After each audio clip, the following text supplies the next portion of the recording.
I did rename my buddy. All right, so this is a sponsored segment for Raid Shadow Legends. Oh, I need to put that in my title. Almost forgot. But those names are funny. I do play a ton of Raid off stream. Generally speaking, I only take sponsored segments for things that I like. For people that have played a little bit of Raid, when I pull up my champion pool here, folks will tell you that it takes a while to grind out level 60 champions. And at the moment, I have 27, 29. I think I have some 60s in my vault too.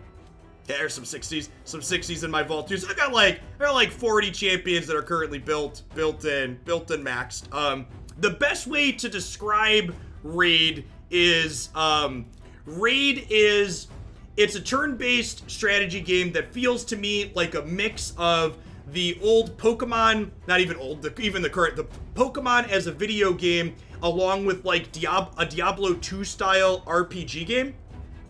And the reason why I say that, for people that haven't played this genre of game before, it is a collection game where you are collecting different champions. So I think they have over 400 different champions in the game currently with all these different factions, and they add more every month. And then the actual gameplay is figuring out which champions from your champion pool that you've collected are going to be most successful at helping drag you through various dungeons in the content, and then maximizing your way within those dungeons. So that's why it reminds me a lot of the Pokemon video games. The Diablo aspect of it is all of your characters level up in Raid, and on top of leveling them up, your characters also have 9 different pieces of gear. And this is the part of Raid that really appeals to me from a gameplay perspective. Is Raid's kind of a spreadsheety type video game when you really get into the nitty gritty of what goes on. So let's pull up a character here, for instance. So Trunda's one of my nukers. She hits people really hard. And one of the things you try to do when building a character that deals lots of damage in this game is you have all these stats over here on the side, and your goal with characters that nuke is to get their critical rate to 100 at or as close to 100% as possible. And then you also crank up how much critical damage that they can deal. So the kind of mathy part of the game is looking at the different items that you have and mixing and matching the stats on those items to try and hit different stat mixtures on your characters. And every item that you have has a primary stat as well as 4 substats, and then you can kind of filter through your sets of items to mix and match those items on your characters to try and maximize them for different situations. So let's show you what I mean by trying to nukes people. So there's a ton of single player content in this game where you're like farming dungeons or playing through a campaign mode, but there's also a PvP arena where Trunda is one of my nukers in. So my base setup for the arena is what's called a speed team, which basically means I have one champion that's really, really fast, and she has a skill that makes my other champions move quicker, and ideally she goes first. And then my second champion in the mix is this character Enchantress here, who provokes all of my opponent's stuff to make them kind of lock them out of the game. And see, my Arbiter is faster than theirs. Speed is kind of the most important stat in the PvP arena. Let's change this to clan chat so we don't get spammed. So my the first move with my Arbiter, she's my quickest. All these characters have a health bar, and then the bar underneath it is called turn meter, and the turn meter dictates who's going to go next. So my Arbiter here, if you look at the turn meters, their Arbiter's going to go next based on turn meter, but my Arbiter's skill here increases the turn meter of all my stuff. So I stack a bunch of speed on Arbiter, who can then make everybody else go faster. And then Enchantress is my second fastest unit, who has a mechanic called Undying Evil, who provokes all of my opponent's stuff, assuming that her accuracy beats their resistance. So she's built to be a little bit quick, but then also very accurate is one of the stats that we're looking to build on the Enchantress. So we'll go ahead and do this. And you can see she successfully landed her provoke debuffs on all of these. And what provoke does is it makes the champions that are provoked attack her with their primary skill instead of doing one of their more powerful skills that has a cooldown. Then my Ceres here places what's called decrease attack and decrease defense. So she makes their things hit less and take more damage from stuff. So we go ahead and do that. And she successfully placed those. And then you can see here, my nuker Trunda is so slow that they got to turn in between. And then Trunda will probably kill most of their things here with her A3. Oh, wow. They have a lot of defense. I wasn't expecting them to live, chat. So both their Arbiter and these two champions over here can both revive the opponent's stuff. And their Arbiter is faster and is going to get out of provoke sooner because it's faster, so we're going to focus on killing her down. Ideally, want to kill her before she gets a turn, which should be okay, because it looks like Trunda's going to go before her.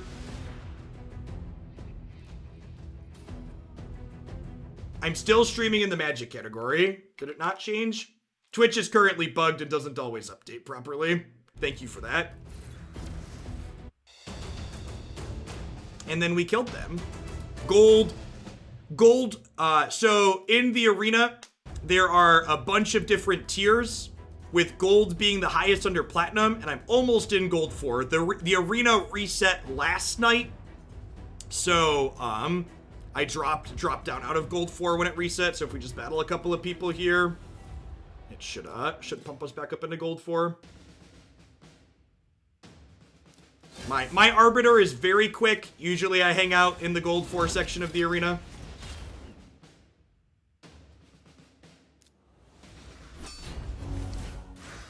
So Trunda's A2 does more damage, usually, but her A3 has a chance to stun people if she's not killing them. So stunning them takes them off of being able to attack back for a turn, so I prefer to usually do bombs first, because often bombs just wipe them out like that. I'm gonna hit a couple more teams here, and then we'll take a peek at some of the other areas of the game. The battles don't look very hard. Listen, I worked very hard and spent a long time crafting this team to make these battles not be very hard, okay? My arena team is very good. And the arena just reset last night. So, like, if we sit here and play a bunch of arena battles, we'll probably get to a point where I stop wiping them out like this. There's also some champions that the opponents can have that cause me to need to alter my team composition, because this team composition isn't ideal against everything. There's daily quests. Let's complete my daily quests. I need to fight in the arena 5 times. Let's do 2 more arena battles. Yeah, that's another part of it too. So, like, part of the game, a big part of... There aren't any Torments on this page. Yeah, we'll find a Torment later. The big part of Raid 2 isn't just the actual, like, gameplay where you do the fights. The actual part that's interesting and engaging, in my opinion, is building characters. So figuring out the best optimizations of which of your gear goes on which of your characters in order to make your characters the strongest to make the fights easier. When you first start out, in fact, the PvP arena is one of the only... My account is progressed enough at this point that the PvP arena is one of the only places where I'm manually fighting things. When I go through and highlight some of the dungeons here in a second, you'll see that my teams are built and spec'd to the point where they can auto through them. Does high-level arena become a coin flip of who has the faster units? the current metagame for their arena is that speed is mostly king. If it's rare that I lose an arena fight where I go first, but I also occasionally win ones where I go second.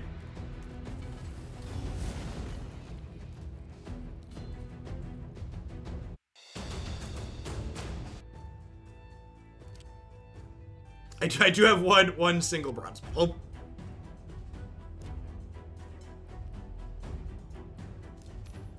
So when you complete the quest, so there's an energy mechanic here, like a lot of these games have. So when you're playing in different dungeon areas, your different runs through them take varying amounts of energy. So that's kind of the limiting factor to keep you from living on the game. My Great Hall's pretty well developed. I've got 210 accuracies here, and I've been fleshing out all of these lower ones to 3 now, I think.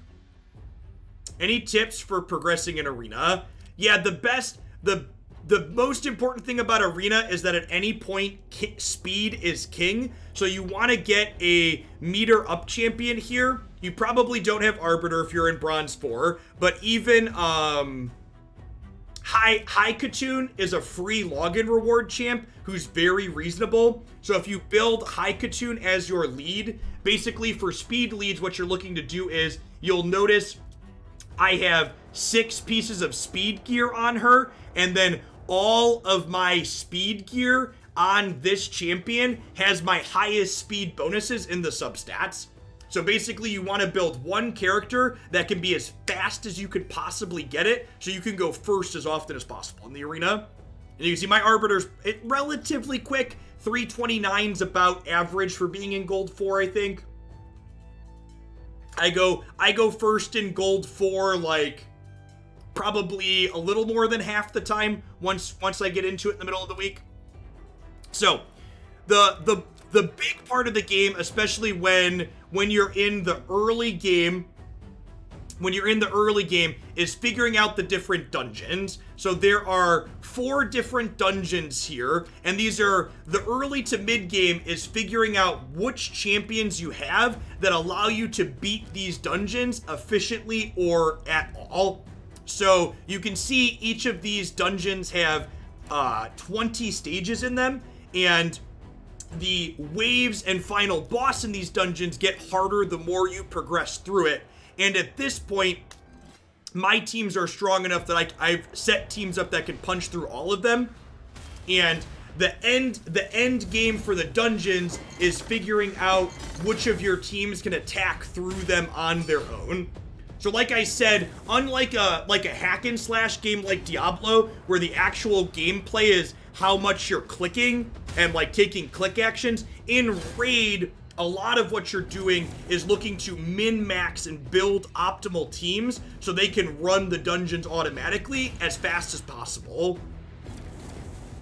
So this is the Dragon Dungeon. The Dragon Dungeon has 2 waves of enemies, which you can see my guys kind of chunk through here. And then there's an actual dragon at the end that's a big boss that you have to cut through. How much should I expect to have fun in this? Honest answers, please. So, games like this, there's literally no ceiling on how much money you can spend on Raid. However much you want to give them, you can spend that money. Basically, Raid lets you pay to skip progression at any point. So, like, if you want to buy chickens to level your champions, you can buy chickens to level your champions. If you want to buy skill books instead of farming for them, you can buy skill books instead of farming for them. If you want to buy gear sets, you can buy gear sets. But like, if you're buying everything, you're not really playing the actual game. So there's kind of a balance of, if you're going to spend money, you want to spend to skip parts you don't like. Like, for example, I don't really buy gear sets or chickens because I like leveling up champions and farming for gear. And you can see, like I said, I've been, yeah, or more energy to grind more. Most of the money I spend on Raid goes into buying extra energy packs when I really want to play a bunch. You could probably play like 2 to 3 hours a day without spending any money on it, though. That's true too. If you progress faster, the game gets stale quicker. So similar to kind of grindy games like Diablo. Hey, thanks for checking out Raid, Como Nuke. I appreciate that. A lot of the gear you end up grinding in these dungeons isn't particularly good. A lot of the times you're gonna, especially when you're in the very late game like I am, like I'll do like 24 dragon runs and get maybe 1 or 2 decent pieces. So this one's bad, so we're just gonna sell it.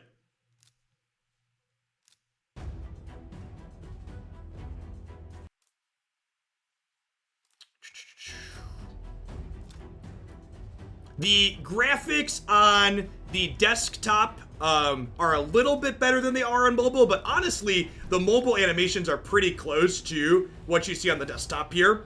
So the different dungeons have different kind of problem solving to get through. The dragon dungeon is the most straightforward dungeon. You're basically just killing it before it can breathe fire and beat you down. The ice golem dungeon has a little bit more depth to it when you're setting up teams for it.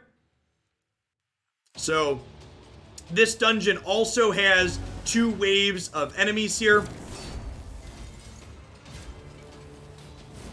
You can see here as they get dropped on. So what my team is looking to do for this setup is, if we look at info, you can see my team's put a whole bunch of debuffs up on these guys, and 2 of my champions stun them to lock them out of their turn. So the way my teams get through the waves in this dungeon are to lock them out with stuns.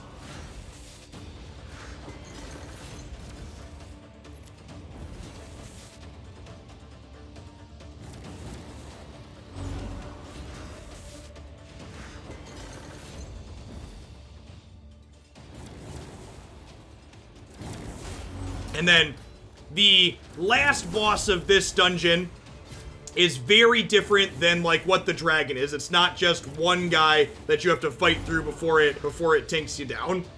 So we'll talk about. I'll turn them off of autoplay when we get to the last boss and show what he does.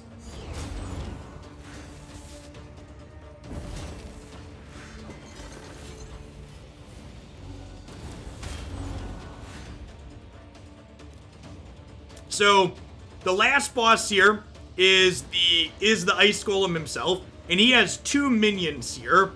And the thing that makes this fight tricky is every time the ice golem's HP drops below these thresholds, 80, 60, 45, 30, and 15%, he revives both of his minions, and he attacks my entire team. The thing that's tricky though is his attack ignores 50% of your champion's defense for each of his minions that are left alive. So if you try and ignore his minions here and just kill him, he's gonna chunk through your champions because he ignores their defense. So ideally, you need to set up a team that kills the minions before just chunking out him. And on auto, they're pretty smart. They go after the minions first. However, if you have a champion that does AoE and hits everyone, sometimes you can get into some trouble. When is accuracy important, i.e. does it have a better chance to stun? Yeah, so accuracy is important with a skill like Temptation here. So this skill says it has a chance to place decreased defense or sleep. And in addition to hitting that 30% probability, when you do hit that probability, you also have an accuracy versus resistance check. So you have to hit the 30% and then also have your champion built out in a way that lets them overcome the opponent's resistance. And the further along you get into the dungeons, the more resistance they'll have. So the more important that your accuracy stat becomes. In the PvP arena especially, the debuffers that you play, it's important that they have a lot of accuracy. Like, for example, my Ceres and my Stag Knight and my Enchantresses, they're all pushing like 350 or 400 accuracy, so they consistently lay their debuffs in the arena.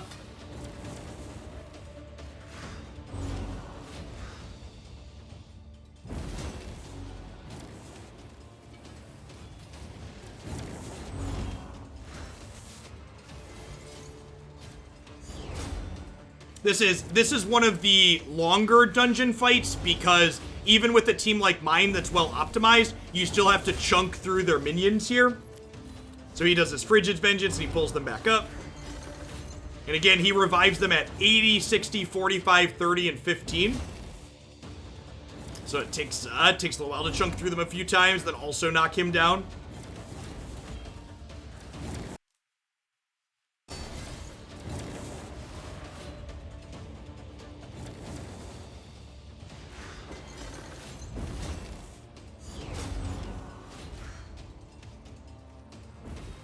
And like on my team here, the reason why my champions aren't dying, even though the opponent is attacking them, is because this champion here heals all of my team by 10% each round, and this champion heals himself and puts an ally protection up. So this champion here, my miscreated monster, he has a ton of health, and he absorbs damage that the rest of my team takes. So like, Trunda and Allure do lots of damage. Miscreated Monster and Sael, they heal my team and keep them alive. And then my Stag Knight over here puts a decreased defense on the opponent so that way they take more damage.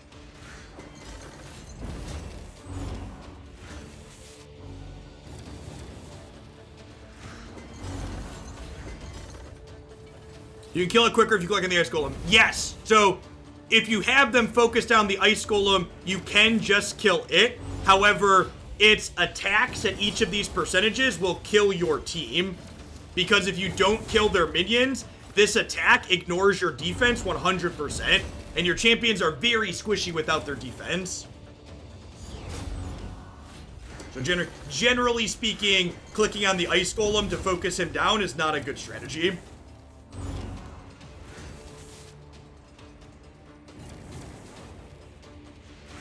Without pauses, I think this team runs this dungeon in like 3 to 4 minutes, which is kind of slow. These boots suck. Give me some silver. Ooh.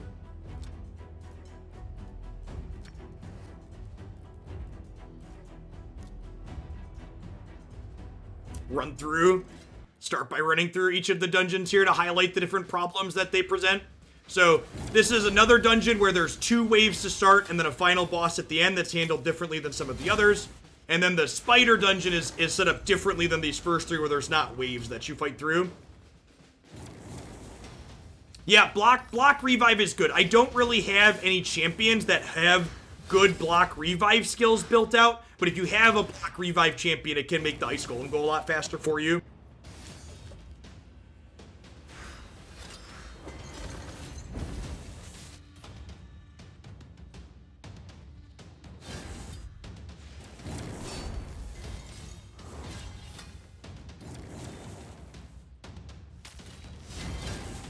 Can you save multiple teams?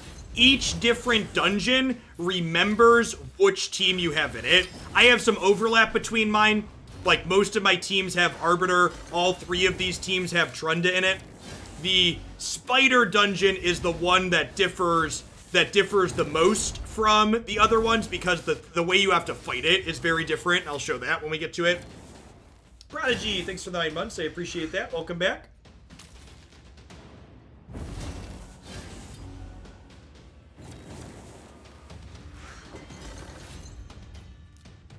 Alright, so this is the boss at the end of this one. So this boss has a passive where he puts a shield up.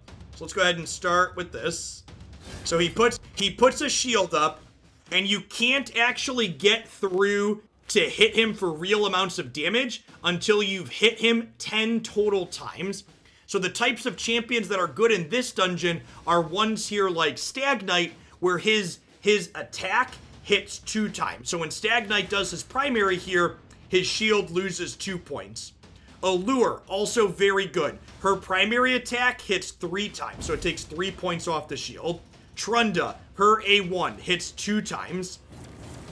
Coldheart, also good here. Her A1 hits 4 times total. So when my Coldheart hits here, his shield's gonna go down.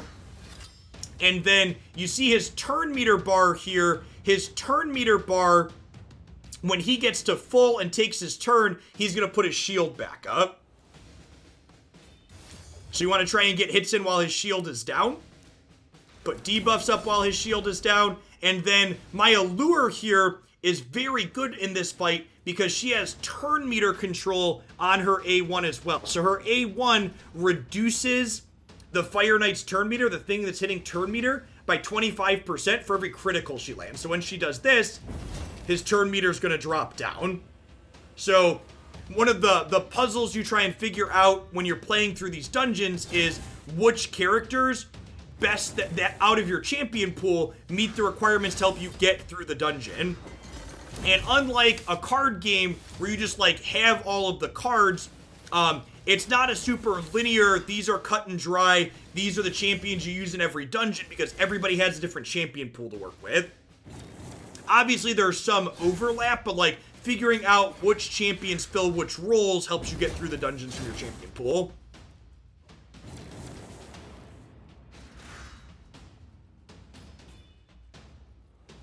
Like I said, I've been playing Raid. I think I've hit my daily login reward every day for like a little over 6 months now. So I've been playing for a while. So like figuring out these dungeon puzzles is something I did a little bit ago. I could work to optimize them. Like these dungeon runs technically aren't fast for me because they take like 2.5 to 3 minutes if I don't pause it. But I don't really care about maximizing the speed of it a whole heck of a lot.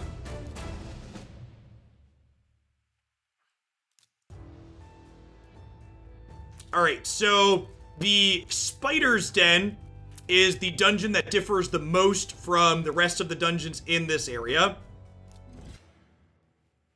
And the way this fight works, as opposed to there being waves, this fight is about AoE control and turn meter control, keeping ideally you want to time walk the spider basically to prevent it from taking turns.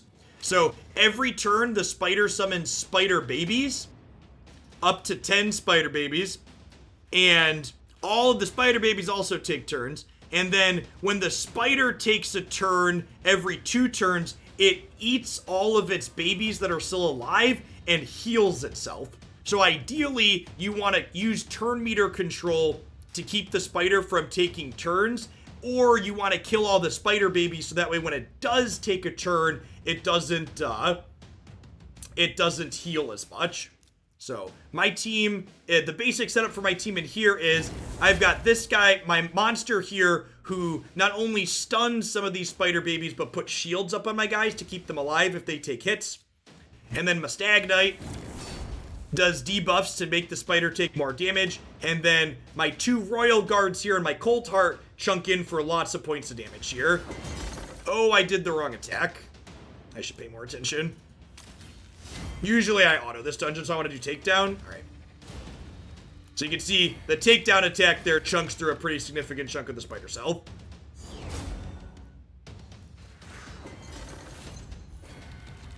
So this should kill a lot of the spider babies. Yep. Yeah, there's a lot of strategies and websites that like help rank champions based on which dungeons they're successful in.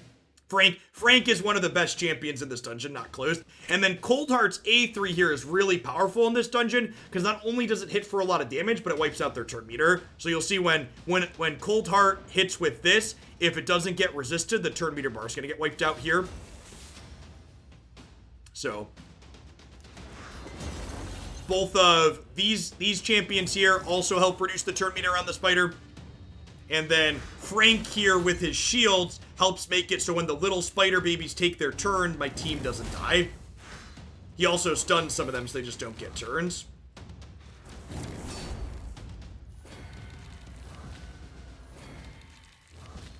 I did not talk about the Infinity Triangle. I've only ever assumed that we're basically... Yeah, Raid's been advertised to the point where it's definitely a meme, but like, when I first played it, because they asked me if I wanted to do a sponsored segment, I decided, because it was advertised to the point of view, I was like, I really want to play this and get a feel for it for something that I'm going to promote. And I actually really liked the gameplay in it. Like, the puzzles and, like, building champions optimally feels a lot like building, like a deck building component only with a RPG style element behind it. I went in expecting not to like it. I was definitely very surprised. In a very pleasant way. I like it. The graphics are very reasonable. That was all of those dungeons.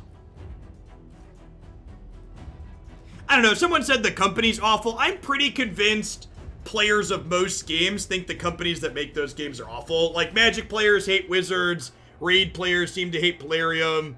League of Legends players hate Riot. Like, oh, I am technically farming scrolls on someone. So this dungeon, instead of giving you items, to talk about a layer of customization in the champions. So in addition to having item sets that you do, your champions also have what they call mastery trees that you need to work on and build out eventually. So the mastery trees, each champion can pick from 2 of 3 mastery trees to work through, and which mastery trees you want and what bonuses you're going to get from them are kind of determined by where you want to use that champion and what role you want them to take. So for example, this champion here, my rearguard sergeant, is a champion that I use in my clan boss, and usually you want to get War Master for clan boss champions because it lets them do lots of extra damage in the clan boss. It does damage based on enemy max HP. And to get these in here, you have to farm scrolls for your champion. So you can see I have 123 red scrolls. I need 200 for this last sniper bonus that I want. So you run your champions through the Minotaur dungeon to farm them up scrolls.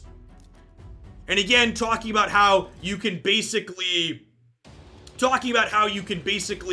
pay to skip any part of it. You can also spend gems that you buy to get mastery scrolls instantaneously if you don't want to farm the Minotaur for them.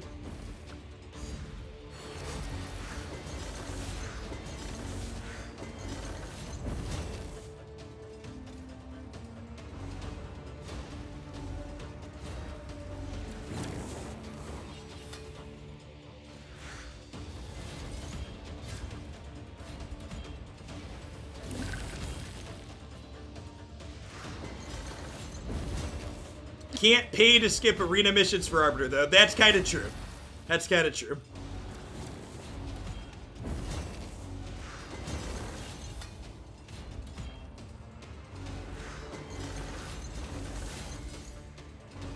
So, I don't mind farming the Minotaur because silver is a resource that you basically always need. So in addition to saving gems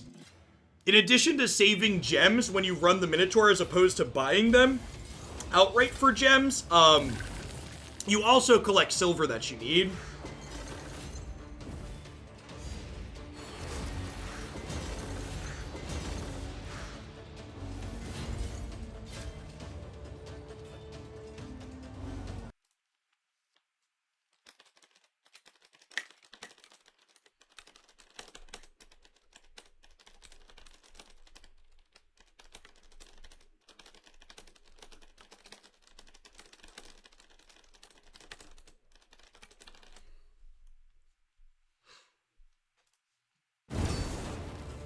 Sorry about the sound off. I was communicating on Discord. When I click out of the raid window, it turns the sound off.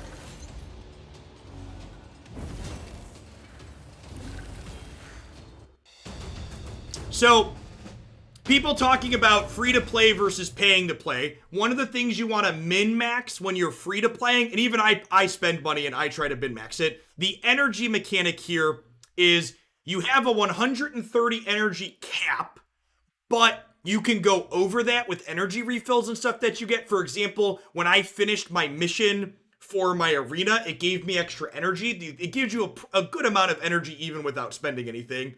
And when you're under 130 energy, your energy replenishes at 1 energy per 3 minutes. So if you spend your energy down to 0, it takes 6.5 hours for it to catch all the way back up when you're at level 60. So, ideally, if you're min-maxing your resources, you pop on every 6 hours or so and spend through your energy so it's not staying capped or above 130. And Logan there, currently at 1,000 out of 75 energy. When you first start playing, it throws energy at you constantly, so it's hard to get it down. I think my energy stayed above the maximum for like the first month or so.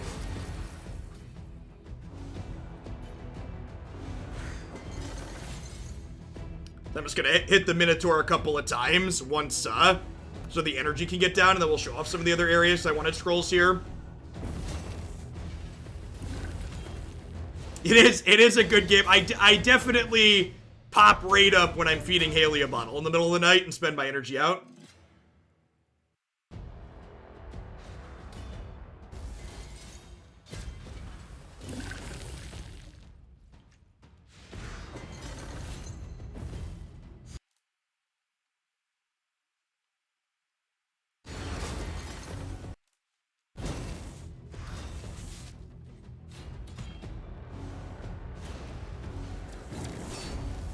Yeah, there's actually a lot of game content in here, Full Flame. Like, I think I had been playing for, like, as someone who was playing a lot and spending some amount of money on the game, I think I was playing for, like, over 4 months before I had really completed almost every area of the game. And even then, there's still some parts 6 months in that I haven't pushed through everything in.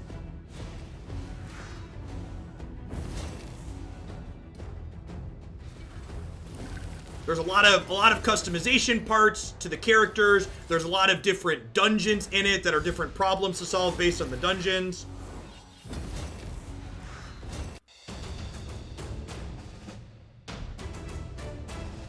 Yeah, Faction Wars is still... So my Faction Wars is... So, Faction Wars is like the end game content for this right now. That's the hardest thing to get through. I'm clearing level 21 dungeons in High Elves and Barbarians currently.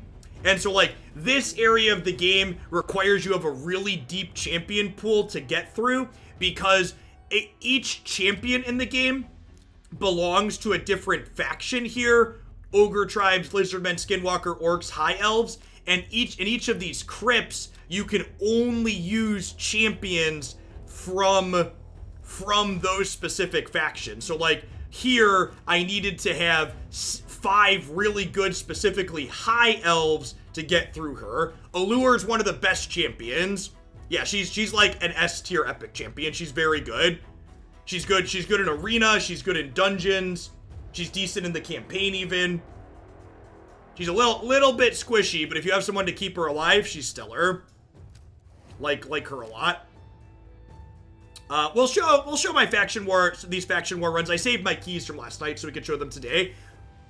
The next thing I would like to highlight is the clan boss. So there are clans in this game. If you're someone that installs and you're a member of Hoaglandia and you want to hang out with us, we have, I think, 4 or 5 clans that are groups of people from Hoaglandia that all play. And the primary thing that clans do together is they punch the clan boss. So the clan boss is a monster over here, and there are 1, 2, 3, 4, 5, 6 different difficulties of the clan boss, and which Hoaglandia clan you want to join is kind of dictated by which clan boss that you're hitting, because ideally you want to be in a clan that's killing the clan boss that you're at, because if your clan kills the boss that you hit, you all get a bonus. The clan boss is one of the more intricate battles in Raid, and it's one of the neatest problems to solve with your champion pool, and I'll kind of explain why here as we go. So, the clan boss, if you're doing it well at higher levels, is kind of like an intricate dance with your champions against the boss. So I spent a lot of time working through and thinking through and talking to people with this boss. So this composition that I have is what's called an unkillable composition. And basically what that means is the speeds of my champions and the way their abilities line up are meant to go in sync with what the clan boss moves at. So that way when his attacks happen, my champions don't die. So the clan boss has 2 AoE attacks where he slams everything that I have in play. And then he also has a single target attack where he punches something. So the clan boss always goes slam your stuff, punch your weakest guy.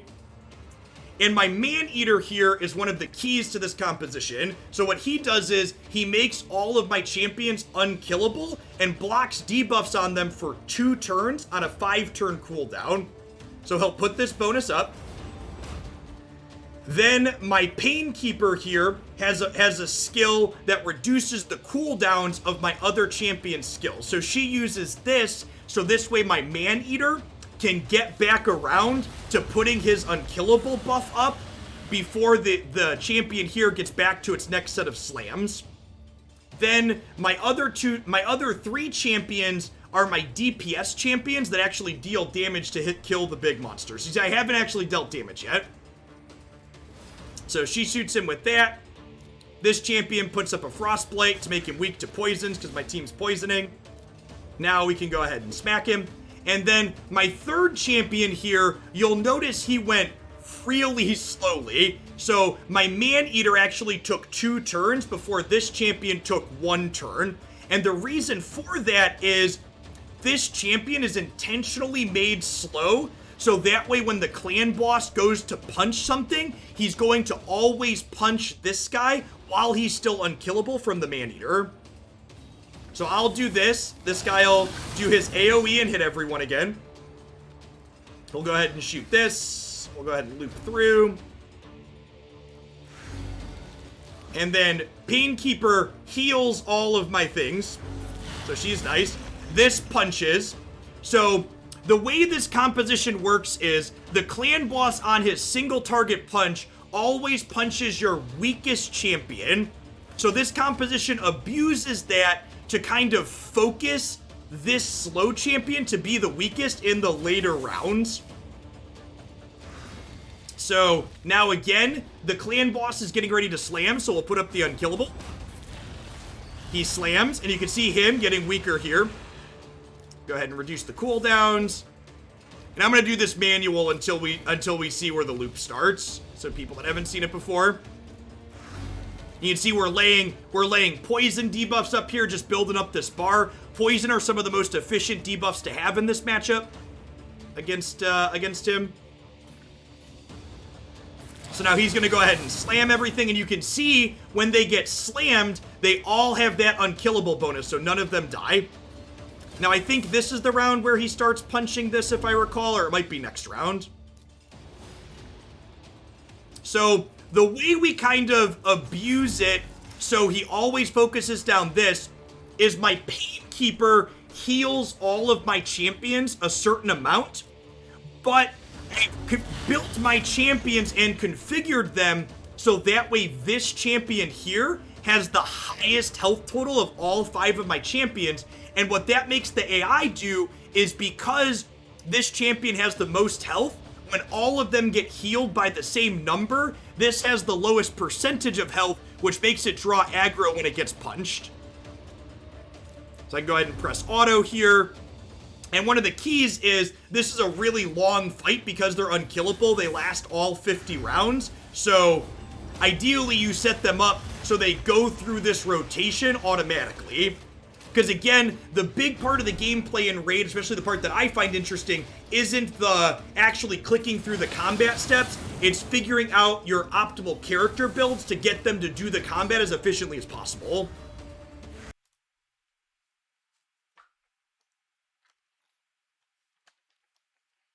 So, like Magic and other games, there are lots of people that make Raid content, and Polarium, the company that makes Raid, actually set it up. So I'm going to have someone on named Ash, and they make a bunch of Raid content on YouTube. We're going to talk about the game a little bit more for the next hour or so while we're still going. I'm going to call them up on Discord now while our clan boss run is going.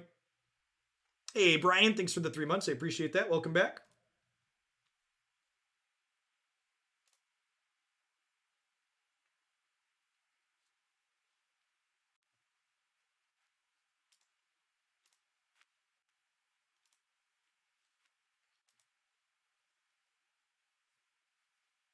Yeah, Ashes. I've definitely watched some Ashes stuff on YouTube before when I was getting into the game and trying to figure out different character builds. Yeah, he's got good energy in the stuff that he makes. Sweet. Some of the folks that are raid regulars are familiar.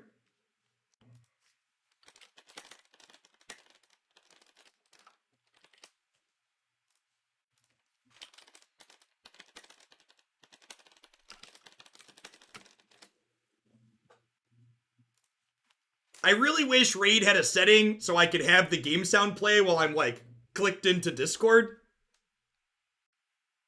What have you done? It's a genuinely good game, Blevins. You should definitely pop in the subs Discord and join one of the lower raid clans. So you can hit the lower clan bosses. Yeah, Hell Hades and Ash are two of the best, I think. Murder Inc. is also another good one.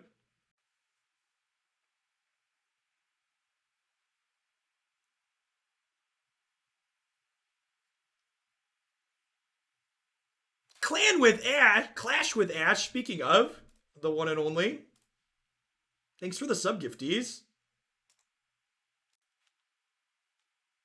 Let's get Ash on the line. I think it's gonna default to Evan's voice. Yo! What's going on? I got you. What's up, Jeff? How you doing, man? How are we doing? People in chat, how is Ash's balance? I think he came on a little hot, but I pulled it down and I think we're good. Yeah, testing. What's up?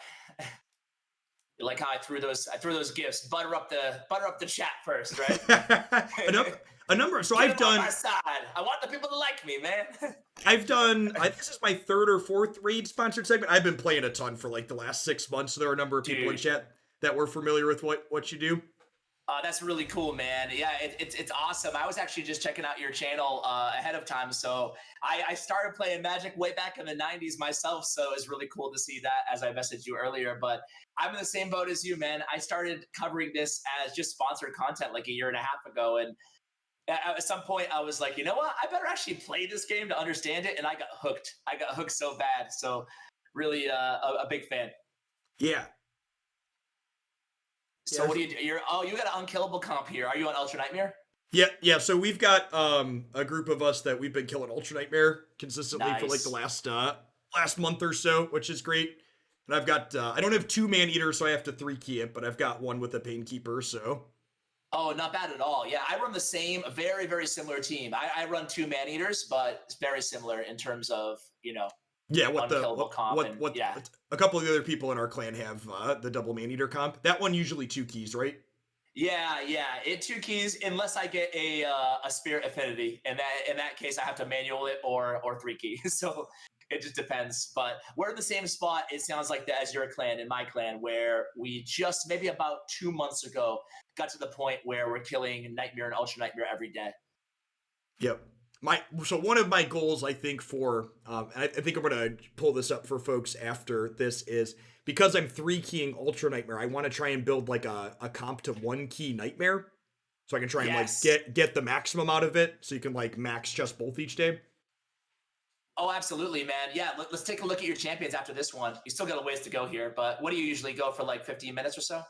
Maybe 12, 13. Yeah. Yeah, it should be done soonish. And I manualed the first couple turns to explain it, so it'll be a little bit longer. But sure. They're at 34 out of 50. So because for people in chat, the way this composition works is they never actually die because they're unkillable and it's all timed well. But at round 50, the clan boss says no more of this shit and he just kills everybody. Exactly. The party is over. The party is over. So what do you enjoy? Like, is clan boss like your favorite thing in raid? Like, everybody kind of has their own, niche that they're like, yeah, this is what like I love doing. I know it like wasn't super well received in the community, but I've actually really liked the 3v3 arena. Yeah, the tag team. Yeah. Yeah, like the PvP part of the game I think is kind of neat, and I like that the 3v3 tag team arena it gives more diversity in the compositions people have to use, right? Because like in the normal arena, when you get to gold 4 plat, most people are playing Arbiter and stuff like that, but you don't have an Arbiter for all your teams in 3v3. Well, most of us normal humans don't anyway. I'm lucky enough to have one myself, but yeah, you're right. But I'm with you, man. I actually really love the tag team arena because you're right. It kind of makes you think outside the just okay. I'll have Arbiter as fast as I possibly can, and then put a debuffer and a DPS in there, and that's it. So I'm kind of the same way. I built like a really fun like high resist team. For those of you who are like aren't familiar with the game, Tag Team Arena is essentially Arena, which, as you mentioned, Jeff, is the PvP portion of the game, which is my favorite, by the way. And it's really fun because you have to assemble 3 teams using different champions. So it makes you diversify and also take a look at champions where maybe you didn't build them out or you didn't max them out, but hey, I can use this champion on this team. So I'm a big fan of it. It also let me bring back some of my favorite, because I got into Gold 4 using like Seeker and Jingle Elf, but like obviously those are just worse than Arbiter once you get Arbiter. So like I have a reason that's not like, oh, I could use my favorite champions that I was using earlier on. Exactly. It's not like just wasted, So I was the same way. I kind of graduated from Apothecary, who is like one of the best starting rares in this game, still one of the better champions in the game. And then I kind of graduated to Seeker, similar to you. And then I pulled Lysandra, super happy with her. And then eventually I got Arbiter. So that's who I run now as like my main speed booster. Yeah. But yeah, I'm a big fan. I'm a big fan of speed in general. Go ahead. I was actually really surprised. I actually ranked up to Silver 4 in Tag Team last night. I was expecting to hit a wall by this point, but... Oh, dude, I haven't even... Oh, my God. I had my son last night, right? So I didn't even check to see. I hope I didn't fall out. I want to get, like... They have, like, a... did you see, like, the gear prizes for this first... Yeah, for the first run through. Yeah, I was expecting like hit a wall at like Silver 3 or Silver 4, and I feel like I probably will at some point, but...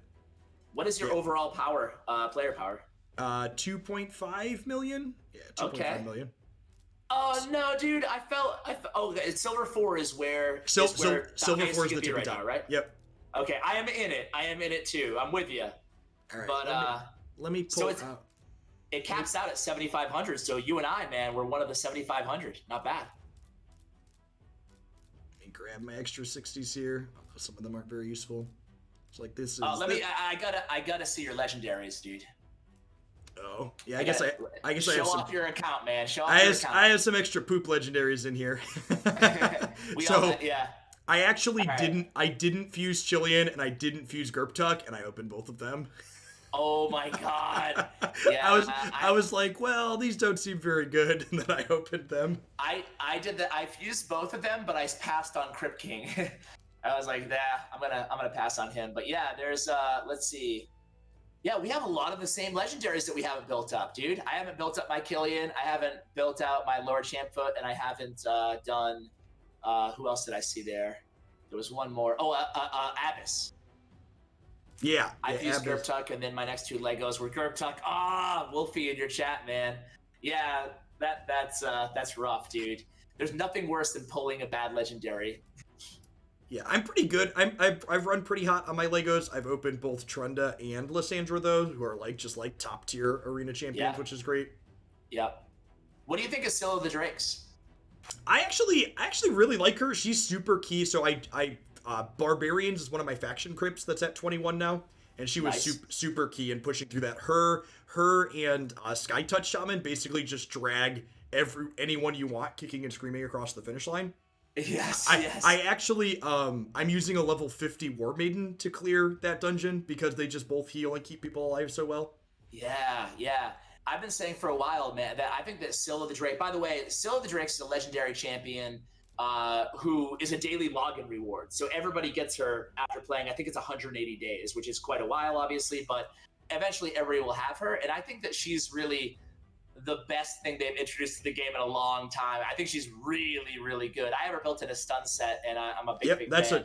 I've got her in a stun set too. Yeah, I was using her in PvP arena or 3v3 arena for a little bit, but she ended up not quite hitting hard enough. I couldn't get speeds and crit damage high enough on her to make her hit hard enough. Yeah. No, that's actually the way you have her built is pretty solid. Plenty of accuracy there, so you'll be landing a lot of stuns. Do you have Fearsome Presence mastery on her or no? I don't have scrolls on her. Oh, okay. Yeah. I personally, I mean, you went offense and support, so there's really no wrong way to build her, as you know. But I went defense just so I could get fearsome presence, just so she's landing stuns like super consistently, and Okay, is kind of use her. Which one? Yeah. Where is that? Is that one of these ones down here? Yeah. No, well, yeah, so if you go to your masteries, yep, there it is. So that will give you the 5% extra on the stun, but because she's attacking twice on her stun ability, it's giving you the double chance. So you're, Yeah. you know. Yeah, that's a big upgrade. If I farm 6s on her, I think I have a free reset. Yeah, I do still. If I ever farm scrolls on her, that's probably a good one to get. Yeah, it's interesting. Like, I think that one thing about this game, right, and I'm sure you're obviously quite progressed to the end game yourself, but like you're always kind of learning new ideas and new kind of synergy between masteries and skills and artifact sets, and that's part of one of my favorite things about the game is really just seeing what I can do, like getting creative with artifact sets, you know, whether it's stun or shield or stun, shields, savage are like my 3 favorites right now. Oh, look at that. I managed to win a fight on defense. That's impressive. Nice, man. Nice. I'm probably not winning much lately. I'm kind of expecting to get hosed in Silver 4. Oh, look, this is a team without a Torment. That's exciting. So let me see your 3 offensive. Yeah, do it in Arena Battle. Yeah, there we go. I think these are my typical teams.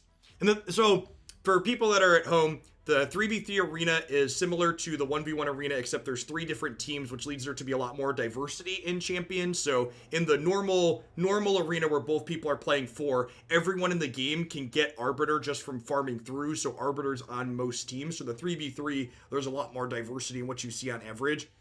The real trick is figuring out or guesstimating which of their teams has their fastest speed lead and trying to match your fastest speed lead to theirs. Right, so right. Like, I look at this and I'm like, well, their Lysandra team with Saris and Rhodos and Molly are probably their normal arena team and their fastest. Mm-hmm. So I think this is... My speed lead's in here, so my Arbiter's at 329, my Seeker's a little over 300, and my Lysandra's a little under 300. Okay. And then... Not too bad, yeah. Other things, too, in here to think about for folks at home... like my Saris, for example, and my Paydem, they both can remove buffs that my opponent's teams had. So if you're ever not familiar with the champion, you can click into here and see them. So like the tower here puts up block damage on their stuff, and Skull Crusher is a really powerful, puts up ally protect and counter attack. So when I'm configuring my teams to attack this team, I want to make sure my things that strip their buffs are removed are in this composition here. So similar to a lot of these games, the attacker tends to have an advantage in the PvP aspect because these PvP battles aren't real time. You set a defense and then you attack other people's defenses. Absolutely. Yeah. I like your teams though. I go with, I noticed one thing about Tag Team Arena is that most people just by default just put their fastest team first. Have you noticed that as well? So sometimes I kind of counteract that, and if I don't think I can beat them otherwise, I will go. I love that you're using Umbral Enchantress too. She's one of my faves. Yeah, she's really sweet. What was it? I think it was Gerptuk's fusion. I both fused one and then got one from the Champ Chase tournament and just didn't fuse Gerptuk. Absolutely. That was smart because I think she's better than Gerptuk. Really, I agree. She's really good.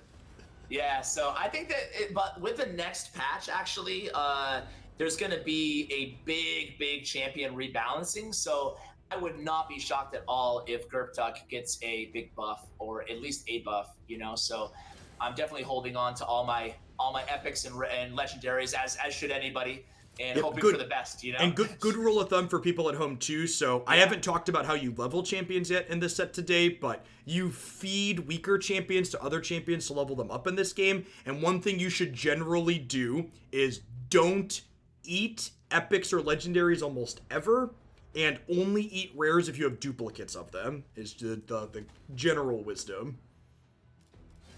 Yeah, absolutely. Yeah, I'm the same. You kind of progress as you go. You know, at first you'll never want to be using rares to like level anybody up, but then, you know, it's similar with artifacts, right? Like when you start this game out, you're going to be getting pretty crappy artifacts, but you shouldn't really be selling them all. You should be kind of just holding, or sell your flat stats, but hold your percentages for a while. You have 700 artifact slots, so try to like fill it up for the, you know, slowly but surely.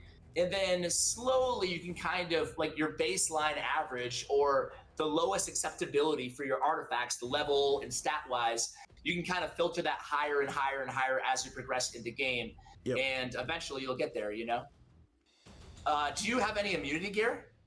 So I do. So if there's a Tormund team where I'm actually really surprised. I feel like every time I refresh, they're just like all Tormund teams, and now there's Yeah. Okay. Welcome to the arena, right? Okay. So I've Tormund got is a champion. Yeah, go ahead, sir. Or go ahead.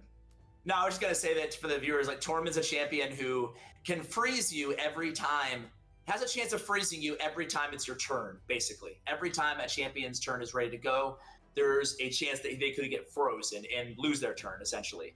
So he's incredibly annoying. And one of the things that's interesting when building counter comps in this game, so like for example, I have immunity gear and I have it on Skytouch Shaman here, because Skytouch Shaman skill kit here, she removes debuffs and then blocks debuffs on your opponent's stuff, on your stuff, which is great. So I usually put her in when I'm looking to battle Torment comps, because immunity keeps her protected from getting frozen, then she takes freezes off of everyone else. I love that. I do this. I have one team that's all immunity for tag team and for arena. My main team is all immunity. That way I can always just pair it up against the Torment team, because as Oh Gosh said in your chat, if there's a Torment team, there's pretty much always one, as you also said. So what's your main arena team here? My main arena team is usually Arbiter, Enchantress, Saris, Trunda. Love it. And then because I'm doing it in here, Allure's like good enough usually, yeah. So I put Trunda with one of my other weaker teams to like balance my teams a little bit. I like that. It's funny. On my main team, I have 3 of the same 4 champions on it. I have Trunda, Arbiter, and oh gosh, in chat commenting. Speaking of whales that expect you to not get through, this person has 3 Seafies. Dude, all right. I don't feel so bad anymore. Yeah, who the heck? Trunda, Arbiter, and Saris, so good, man. But again, like even here, you know, CP's one of the stronger champions. This person's obviously got a deep champion pool. My pool, gear, and stats on your champions is more important than just having legendaries, right? So like even though CP's a really good champion, my Arbiter went first because my gear's better, and now my debuff team and my provoke team, we're going to be able to get through them, hopefully. Maybe, we'll see. I think you got this. Yeah. And that's the thing, like for people just starting out, people who are checking out the game after your stream, just like a really crucial beginner tip is value speed in this game, especially in arena, but really everywhere. I think that speed boots are pretty much a must on most champions, with a few exceptions, but speed on the boots. Remember that when you're starting out. Yeah, and I think, honestly, that's one of the things that makes the clan boss specifically such an interesting part of the game, because that's, like, the one area where, like, stack as much speed as possible isn't correct, right? Exactly, yes. There are exceptions to every rule, and you know, as you progress more in this game, you'll start to, you know, get speed tuning. And I heard you mentioning a few other YouTubers before I jumped on. I love the Raid community. There's actually a bunch of great content creators in Raid Shadow Legends, but I heard you mention Hell Hades and Murder Inc., both who I absolutely love watching as well. But there's actually a guy, Deadwood Jedi. Have you heard about him? Yeah, he has a bunch of resources on the website. And actually, it's funny, one of the guys that came into Raid for my recruiting helped him work on some of his tuning stuff. Oh, okay, because yeah, he is the guy who I actually want to have come on my channel, because he is like a savant when it comes to clan boss, everything clan boss. And I have a feeling that if he took a look at my account, I could potentially one key Ultra Nightmare, but I'm just not smart enough to do it myself. There you go. All right. Another victory. Almost. So I think you got this. Yeah, I think we should be good. I think I want to go ahead and do speed down here. If we don't get a weak hit, sick. And then this can hopefully wipe these. Nope. So you have 2 of my favorite champion. I think the 2 best epics in the entire game on this team, in Miscreated Monster and Madame Saris. Yeah, Monster lives up to his name. Yes, absolutely. They both came out in Halloween of last year too, so that was a really good kind of champion patch. And honestly, this is kind of a good example. Like, I play card games, so I'm used to people calling things pay to win, but like, a lot of people complain about everything in here being pay to win, and it's like, well, this person had 3 C-fees, and like, we're gonna 3-0 them. Yeah. There's definitely a huge element of strategy, and that's the first thing. Like, listen, I'm not gonna name any names, but I played plenty of those games that are all the same. Like where you have this village and you have to build a farm, and the first thing you do in a tutorial is building a farm. And for a long time, I actually thought that was raid. I didn't really take the time to actually play it, and it kind of hooked me right away. Like you said, just the combinations. I mean, there's like 500 champions. There's more than 500 champions in the game right now, and just the combinations that you can kind of pull off, even with free-to-play accessible champions. Heck, some of the best champions in the game you can farm in campaign, and that's not hyperbole. Like you mentioned War Maiden, and she's just farmable at stage 8 for anybody, and she's really good. And Still the Drakes, as I mentioned earlier, was one of my favorites. Congrats on the 3-0 sweep, by the way. Yeah, exactly, right? And like, look at this person. So like, CP's avoid legendary, they have 3 of them, and their team has only 2 really great epics on it. They've got 10 Legos, and I've got 3. One of which is the one that you get for free for just progressing through the game. Dude, 3 Siffies, man? How do you pull 3 Siffies? I mean, they're very unlucky. They don't have any Rotos. I know, right? I mean, 3 Siffies without a road, 3 Void Legendaries, which are the most difficult champions to get in the entire game. Yep. And no Rotos, who usually pairs with her. I actually haven't. Speaking of, I haven't actually pulled any shards on stream for this, so I haven't done my summon 3 champions yet, so I've got 3. I'm going to hold on to... So, when you get into the later game like me, these sacred shards, they have a guaranteed chance of giving you an epic or a low chance of getting a legendary, and Raid regularly does 2x events, so I usually hold on to my sacreds and my voids for when they have double chances to give me legendaries. I'm gonna crack the blue ones though. The blue ones have a small chance of giving you a legendary or epic, but usually they give rares, which I don't really need at this point, so we'll use them as food. I saw you using Cold Heart and Clan Boss though. I think she's the best rare in the game. What other rares do you routinely use, if any? Painkeeper is another one in the Clan Boss composition. A lot of the Faction Wars teams still have a bunch of rares in them. Sure. I just recently pushed Elhain out of my... Elhain was in my Faction Wars 21 team until I opened Lysandra. Okay. Yeah, I think you mentioned Painkeeper. She's really good. I use her in Faction Wars as well. She's one of those champions who I was talking about where I had her for a while, didn't really use her, but then, kind of like we were talking about in terms of strategy, I put her in a shield set, and oh my god, she's insane with shield because her heals are already based off HP. Shield artifact sets are also based off the wearer's HP, so you can build her up with a ton of HP, and she can like carry an entire team. And that's something that people don't realize about progression in this game. Oftentimes new players are like, I'm just stuck on this level, but one change like that can dramatically change progression in a variety of different areas. So the way champion leveling in this game works, you'll notice all the champions I've been using for people at home are level 60 with 6 stars. So they don't start there by any means. So if we scroll down here, I've got most of these are food champions. They're champions I'm going to feed to other champions. Each champion can gain 10 levels per star that it has, with level 66 stars being the highest in the game. And then to get them to the next star, so I've got this level 3 or level 33 star, you feed them 3 other champions, or 3 chickens can be replaced for champions. So I'm going to click 3 champions here and upgrade the Magister. Sacrifice those. He's going to turn into a 1-star level 1 4-star. Similarly, if you look down here, I've got some level 1 1-star champions. So if I wanted to get a new 2-star champion, I can feed this one of these, and then she turns into a level 1 2-star champion. Is how the progression of things works. And then one of the things that you get set up for farming through this game to level your champions up is you'll generally create one champion that farms levels for you.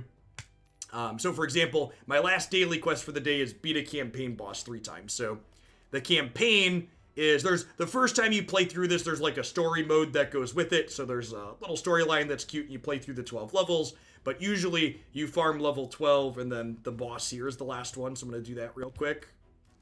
So my Bellower here is my 7-second farmer. Who your farmer is. Nice.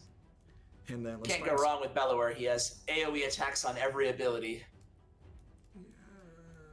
I think I don't have anybody else I'm working on leveling. But leveling is something, and feeding is something that players should do all the time, even if they're not working on a specific champion. That way, you're ready when you do have one that you want to kind of build out. Doggo's the best farm changer, man. So I actually would disagree. I think in the early game, building up Bellower in the early game is actually really good because Bellower is excellent in the spider dungeon up until level like I think my Bellower drugged me through stage 15 of the spider dungeon because he does all AoEs. He can keep the spider babies down pretty easily. Oh no! I'm just saying you should always be farming up food. Oh, I'm sorry. I was talking to someone in chat, Ash. Oh, okay. I was like, no. Bellow's beast, man. Someone was telling me my Bellower was worse than the dog. Oh, got you. Yeah. You know what the thing with me in this game is for a while I was so obsessed with getting the fastest times ever, right? On every dungeon, on campaign. And then I like realized way too late that it doesn't really matter, man, like exactly how fast you are. It doesn't matter if you can clear Dragon 20 in 1 minute, 2 minutes, or 3 minutes, because I'm not gonna be playing 24/7, you know? Correct. Energy is the limiting factor. So like exactly. all like if we look at my dungeon teams, a lot of my dungeon teams are basically at the point where I was just like, that's good enough. They're like exactly 2 to 2.5 minute clears, and it's just like I'll farm it with a multi-battle if I want to run it a bunch. And exactly. like the clan boss and the arena are the part that I feel like you get paid off more for optimizing. So those are like the areas that I've really focused on. 100%. Yeah, I realized that way too late. I don't even know why I got it in my head. I was just like, I need the fastest team ever. And I was just like, no, actually I don't. Yep. It's like my spider comp is like a minute on auto, but it's 100% clear. So it's like, that's good enough. Exactly. Yep. I'm the same way. And the same thing with the spider. I was kind of obsessed with like, I built out multiple cold hearts and multiple royal guards. I'm like, I'm going to do this in 20 seconds. And I'm like, what? But does it matter? I don't have unlimited energy. Yep, yeah, exactly. And you can see here for people, you know, like I said, I play a ton of raids, so like I've done most of my weekly quests here, monthly quests. When you first get in and you're looking for stuff to do, you're like, it can be a little overwhelming looking at all the options that you have in raid. Making sure you do your daily quests and your weeklies and your monthlies is great. One thing that's nice about the monthly and weekly quests too, if you're someone that's going to play mostly casually, is you don't have a calendar month or a calendar week to do these in. They just mean it takes 30 days of playing to complete this, or 5 days of playing to complete this, which is nice. So you don't have to be logging in every day if you don't want to. And you don't like lose out for doing 2 parts of your week, taking a couple days off and then coming back to it, etc. Yeah, absolutely. That's a good tip. You're right. In the beginning of this game, it can be rather intimidating. At least to me, it was. Because I had never played games exactly like this. I know there's quite a few of them out there. And, you know, some people coming from some of those other games have an easier time. And I did not. I was just like, oh my God, this is super overwhelming. And you're right. Like, super easy first thing to focus on is just do your dailies, just do your quest, and you'll get the hang of it really quickly. It feels, at least to me, it felt rather intimidating, but then when you stick with it for a little bit, for a couple weeks, it's totally cool. Yep, and you can see here, like talking about the clan boss, there's almost 30 people in our group, and this thing's already dead for the day. So the way the clan boss works is you get prizes based on how much damage you individually deal it, but then if your clan as a whole kills the boss, you get double rewards. So you can actually still attack this even though it's dead, so that way you can earn damage on it. So like, for example, I've only done 46.58 million so far, and I need to get to 70 million for the highest prize. So I'm going to spend another key on this at some point, so that way I can get up to 70 million damage. So that way I get the highest prize for the day, and the next day you get to collect whatever your highest prize is. Absolutely. What is your nightmare team right now? So you mentioned you were trying to get to 1 key, right? Yeah, so I'm not particularly close. So who have I been using? Let me pull it up in the clan boss menu to show you. So the Nightmare team I've been using is just a really basic counterattack composition. What am I using? I've been using Sepulcher in lead, Skull Crusher, Rear Guard, Corpse Collector, and then Steel Skull has been the mix of what I've been doing. And they're all speed tuned like 171 to like 185, I believe. Okay. That's not a bad team at all. I'm assuming you don't have like Tyrell. No, I do not, unfortunately. Okay. He's like I think he's like one of the last epics I'm still missing, because I pulled an okay number of shards. I'm missing. Do you have War Master on all of those champions? Yes, I just got War Master on the last one. I think I'm hitting like 27 or so million with it. I haven't fully. I hit low on silver reconfiguring something else, so like I've still got a couple of things that are in like level 12 gear among them. And the one kind of annoying thing is Corpse Collector sucks on auto, because for whatever reason she uses her A2 against the clan boss, which just like dorks up your debuff bar with things that don't matter. I hate that. That's the worst. I'll be right back. I'm gonna turn my light on in my room. Sure. Yeah, while Jeff is turning his light on, just a couple other, again, if you guys have not played the game at all, first thing that I would do is, first bit of a beginner advice is get Kale. Kale is generally considered to be pretty substantially better than the other starting champions. And then I would focus on trying to farm a War Maiden, like I mentioned.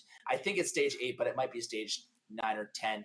But having Kale and War Maiden, you're going to be off to a really, really great start. And then eventually, I think in 30 days or 60 days, you'll get High Katoon, who is another great champion. So I think that should be that would be my roadmap if I could do Raid over in terms of early game champion selection, free to play, accessible. Welcome back.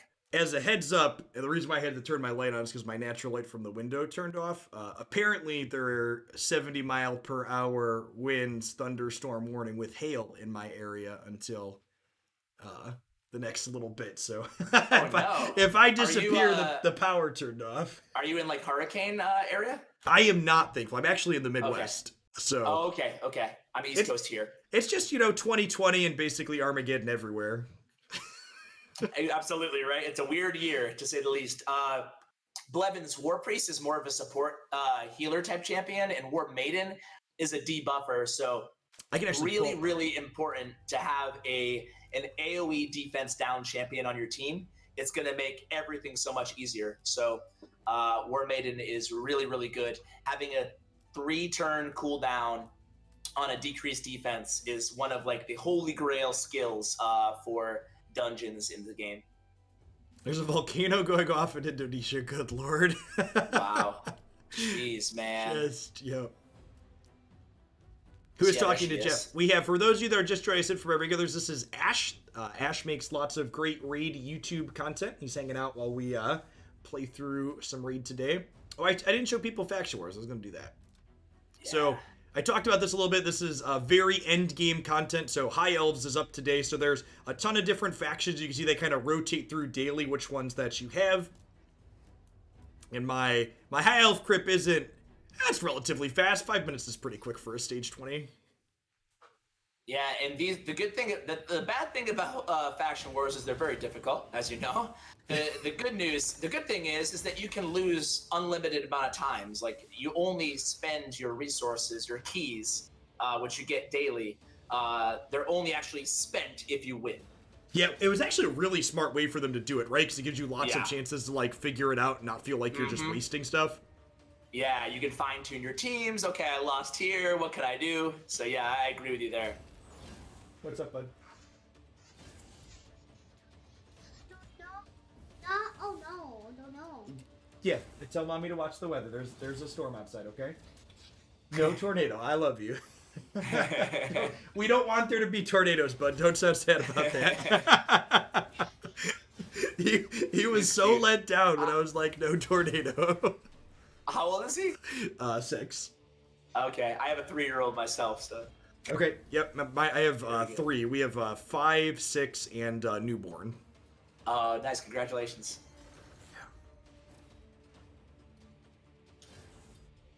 I gotta So say, okay, so you're running 2 Royal Guards here with Lysandra, Arbiter, and in high Jingle out, Hunter. Jingle Hunter, yep. So I've Yeah. got 1 speed up, Arbiter to keep him alive, and then 3 DPSs. And honestly, Sandra, Royal Guard, and Jingle Elf all do meter down, so like they take so many turns compared to them. Yeah, that's beautiful to have that turn meter. Turn meter like debuffs, manipulation is my favorite in the game, my favorite debuff. But the epic equivalent of War Maiden is like Ceres has a 4-turn cooldown on 3-turn debuffs. Tyrell and Stag Knight are the big 3 for epic decreased defense. Yeah, Stag is really good. Really good. Yeah. It was great. It was great that they put him in the first battle pass. I hope they roll the second one of those out at some point. I can't wait. I think the next battle pass, I believe, I'm not sure if it's 2.2 or 2.3, but it should be coming soon. I can't wait to see who they unveil, because Stag Knight is definitely, in my opinion, a top 5 epic in the game. Yeah, definitely. Yeah, use him in almost every level 20 dungeon. It might be every level 20 dungeon, actually. No, I use Ceres and Dragon now because he's bad affinity there. Yeah. Until I got Ceres, I was using him in Dragon 20 despite bad affinity, though. Yeah, I was so lucky to pull a Dracomorph, so yeah, I'm good there. He's been replaced in a couple of my dungeons, but I still run Stag in Fire Knight because of the affinity matchup. Yep. And actually, it's funny. Aside from my Lysandra and my Trunda, my champion opening ability is a little bit medium. I started playing right when the Rotos fusion was going on, and the thing that helped my account a lot was they put Sepulcher, Skytouch Shaman, and Fang Cleric as epics in there. So I fused those 3 epics and just didn't do Rotos. Okay, that's actually really smart too. What do you keep mentioning Skytouch? She's actually a champion I have, but I have not built out. Her passive is incredibly weird. What do you think of her? I actually think she's great. So are you familiar with Fang Cleric's kit? Not incredibly off the top of my head because I have not built him out either. So I used him and Skytouch dragged me through all my mid-game and end-game dungeons until I got Arbiter, because Skytouch, she does Revive on Death and heals everyone every turn with her passive, and then Fang Cleric has a point heal and a revive target ally. So like Skytouch kills herself, and Fang Cleric would keep her alive. So like the 2 of them would just I'd pair any 3 champions with them, and they'd drag them kicking and screaming to the end of the dungeon. I love that. I love having that kind of carry component. That's kind of what Still the Drakes did for a lot of people too, with the revival and the stun. Just so much utility. Yeah. Not that it has that synergy between Fang Cleric and Skytouch, but that's what I love finding in this game, right? Champions like that have a really great synergy together that aren't necessarily meant to be paired together. It's not like they're companion champions traditionally. Some champions they release together and they have special abilities if they're on the other team, but those are not ones. But that's really cool. I use Skytouch basically everywhere. I had her in my, I think I was 2-keying Nightmare with her, the Nightmare Clan boss, because I actually cheat her with someone that can point heal her. Means that you really don't need lifesteal gear on anything, because she keeps everybody alive as you go, and then someone keeps her alive. That's really cool. I gotta build her out just to kind of do a guide on her, just to try her out, Yeah, I think, and like I said, I wasn't even sad. I'm even using her into the end game still because she's a good tournament counter. Glyph. Yeah, we got a speed glyph. Nice. Speed glyphs are the best in the game. So again, everything in the arena especially is about going zoom zoom. So faction wars, the prizes you get, is the new fastest time. They give you these glyphs to power up your items that give you bonuses on some of your substats. You can see here, the +5, +5, +3%. These are all bonuses from glyphs. I think Arbiter's mostly got good speed rolls. I've worked real hard to make sure she has mostly good ones. Yeah. Nice. Yeah. I pretty much the same thing. On my Arbiter, I think I have flat stat gauntlets on my Arbiter just because it was an amazing speed roll. Correct. Yep. Yeah. I roll all of the epic flat stat stuff. That's speed, because it's just all you care about is the substat.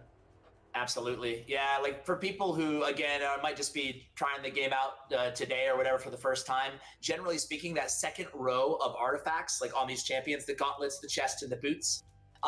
you're most 90% of the time, if not 100% of the time, you're looking for percentage stats over flat stats.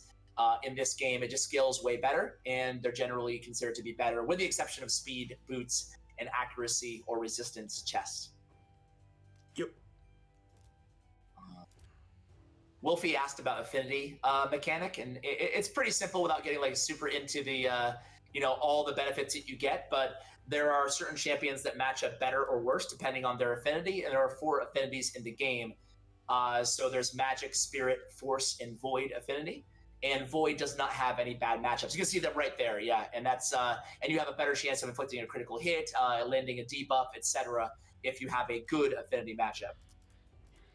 Yeah, so, and actually it's funny, so I played a ton of Pokemon growing up, and the thing that always trips me in this game is blue is good against green, green is good against red, red is good against blue, because it's the opposite, because in Pokemon, fire beats water, or water beats fire, fire beats grass. So, like, for the first little while playing this, my muscle memory always flipped it, because it's the opposite of what I did, what I was used to.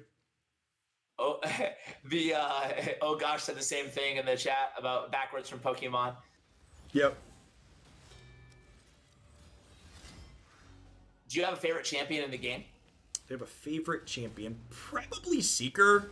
I really like him. He's like badass. He's sweet too, because he, in addition to doing meter up, I love that he provokes people too.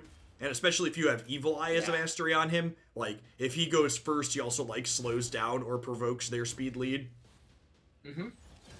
Yeah, Seeker's really solid. I used him for quite a while. Now he's actually being used in a lot of the speed tune, like, double turn Nightmare.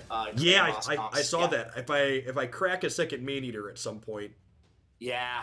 Maneater's really, really solid too. I was actually just talking about this in a video yesterday about, man, Maneater's kit is really solid beyond just, speed tuned unkillable comps. Yep, yeah, I actually, so I had him at 254 for the speed comp, and I was actually using him in 3v3 Arena in some of the comps just because, like, block or unkillable and block debuffs is really good sometimes, and he's quick. Absolutely. And he has that, his Siphon ability, his A2. It's actually very good, yeah. It's insane, man. And his A1 is really insane because it's a single target, but if he lands a critical hit, everybody gets the strong version of decreased attack. Yep. So he has like a really strong A1.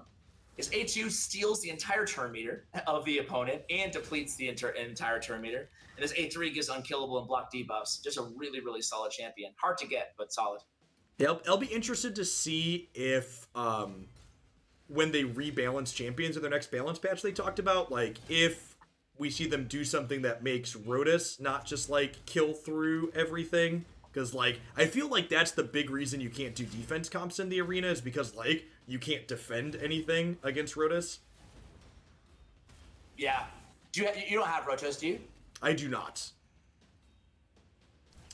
Thanks for the gifted sub, Beansy. Beansy's one of my regulars. What a guy. Great. I appreciate it. Yeah, I think my favorite champion in the game is, for a long time, it was Miscreated Monster, but he's really cool.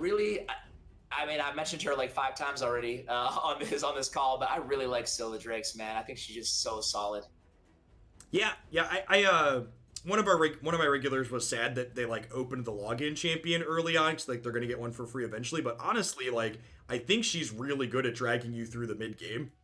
Yeah, she's perfect for progression, and really, like we talked about this earlier, that it was a champion like Scylla Drakes with her revival, with her heal, with her stun. She can just, like, add that sense of security, even if you're in the end game, right? Like we talked about, you don't need a 1 minute team on everything. Sometimes 2 minutes is fine because you're just going to go to sleep and put your account on auto attack oftentimes once you get into, like, the mid to progressing to the late game in raid. And having that sustainability, that survivability on a really good support champion like Scylla the Drakes, that's better sometimes than necessarily going the fastest ever. And it's just really, it's difficult to die when you have a Syl because she has, like, she gets the CC and the stun and the revival. Yep.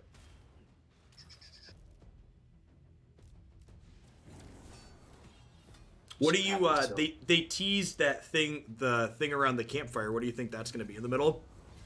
Yeah, that is definitely interesting. I think it might be. I think it's either going to be artifact enhancement or void tower, the entrance to the void tower. Well, Uh, we already have a Void Tower entrance, right? There's one in the dungeon. yeah, I just like I can't. What do you think it's going to be? I have no idea. Something to take you to the like. I'm not 100% sure, but obviously it does look like it's like scaffolding, building a stone tower. On the roadmap that they released like a year ago, they had. Let me actually pull it up here. They had the only things that actually haven't came to the game that were in that roadmap of what the developers were working on were the Void Tower and Artifact Enhancement. So some people are saying it might be like a silver mine or something. I don't think it's going to be that, but time will tell. A tough team you're going against here, huh? Lost. Like, we went first 2 out of 3.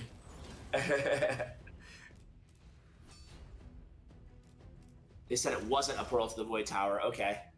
Yeah. Mythic artifact crafting. Yeah, that's what they said in the. Ooh, it could be something. It could be something with artifact crafting. That could be cool. Yeah. Maybe it's something they've talked about giving you something to do with like dupe legendaries and epics. I wonder if maybe it's something to do with that. That would be the best case scenario, right? Yeah, right. Like, yeah. So I'm actually trying to find the little sheet here. I'll tell you like what we know. Well, this is not a Plarium confirmed here, but this is what we think based on like leaks and whatnot. Not sure if I should be talking about this, but based on official data, it looks like next patch we'll be getting new artifact sets. One with plus 10% HP, plus 10% defense. One with 40 accuracy, plus 5% speed. Oh yeah, the accuracy speed set looks sick. Yeah, I love that. And then we'll be getting Arena Champion AI fix. So I might die horribly here, but to talk people through, I'm changing some of my teams here for this this composition. So they have a Tormund here, and in order to fight Tormund and stop him from freezing my teams, I sub in my Sky Touch Shaman because she wipes out debuffs and prevents them from getting frozen. But in order to fit Sky Touched into this composition, I have to pull out my debuffer. So like you saw, I pulled out my Stag Knight, and then I also swapped in Trunda because Trunda hits harder than Allure, because without the debuffer, Allure probably doesn't hit hard enough to actually kill people up here. And then I put Allure in this comp. I could put Stag Knight in there. Allure's probably fine because all 3 of these hit hard. Let's try. We'll see if we're fast enough to beat them. What do you think of Golden Reaper? Golden Reaper. Oh, that's another meter up champ, right? Yeah. Yep. Yeah, I was using her before I opened Lysandra. It's funny. I was saying I probably opened Lysandra because I finally built Golden Reaper. Okay. I was like, oh, okay, I'm finally gonna build Golden Reaper as my other lead. We're not quick enough there. I always thought the Golden Reaper's kit looked pretty solid, but I never. I don't think I need the champion anymore either, so I haven't really built her out. Yeah, when I opened her in the early game, I like already had a High Katoon built out, and like she's close enough to High Katoon that I was like, all right, I'm not 16 something else. Yep, absolutely. I've gotten to the point where I'm just at this point like maxing champions just for the content and to just try them out and experiment with them. Like that's why I fused Contra. What do you think of Contra? I was pretty underwhelmed by her. I really wish they would have put decreased defense into her random mix. Like the fact that she can never make your things hit harder feels bad. I agree with you. I guess I'm on the fence on her, you know? I felt like I was surprised at how many times she can get like 4 or 5 debuffs on with all those debuffs, you know? I thought we would never hit. I'd have to look at her kit exactly, but there's some sort of synergy. Like I think it's damage based on how many debuffs are on the opponents. And I was surprised at how many, you know, debuffs she can stack. However, like you said, they're not that valuable, the debuffs. Yep.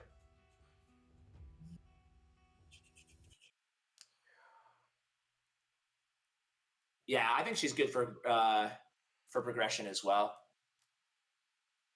When you look at their teams and realize they have 2 Torments, then nope, right the fuck out. Nope, not today. Yep. That's why, yeah, immunity gear, man, your best friend. Yeah, I should probably spend some more time at Fire Night next time that Fire one comes Knight. up. Yeah. I think early on, the best place to farm once you get into like dungeons in the game is probably Dragon because speed gear is so good Yep. Yeah, in this game. I've Yeah. hit the point where like all 3 of my speed leads have 2x or 3x rolled speed gear at this point, though. So like Nice. the Yeah. diminished returns on the dragon at this point. Sure. No, I'm just saying like more for your viewers, not for Oh, you. yeah. Your end game whale status, Jeff. But yeah, but and then what you do after that is kind of graduate to a lot of people. What they end up doing in the the end game is just doing champion like food farming in Dragon.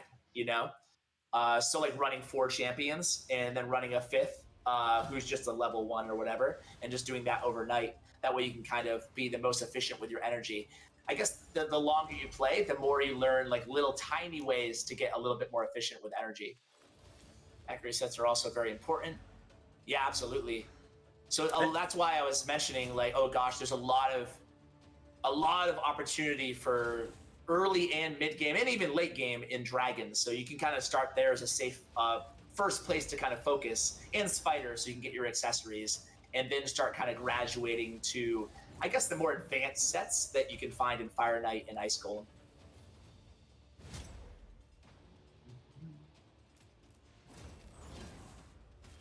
So this team looks pretty. Do you have a Mountain King? Oh, did I totally put 2 debuffers in this team? I definitely put 2 debuffers in this team. Not the end of the world, though. I feel like Saris is so incredibly good that just because she's a debuff stripper as well, a buff stripper as well, you know. God, they have so much resistance. Oh, Brackets comes back. He's about to fuck my guys up. Yep. Beast mode. There it is. Yeah. All right. Maybe if we don't put 2 debuffers in that last team there. Yeah, right. Who else do I have? Let me see real quick. If you just show me your champions real quick again, if you don't mind. Like yeah. Go on the yeah. Let's see. So you must love. Okay.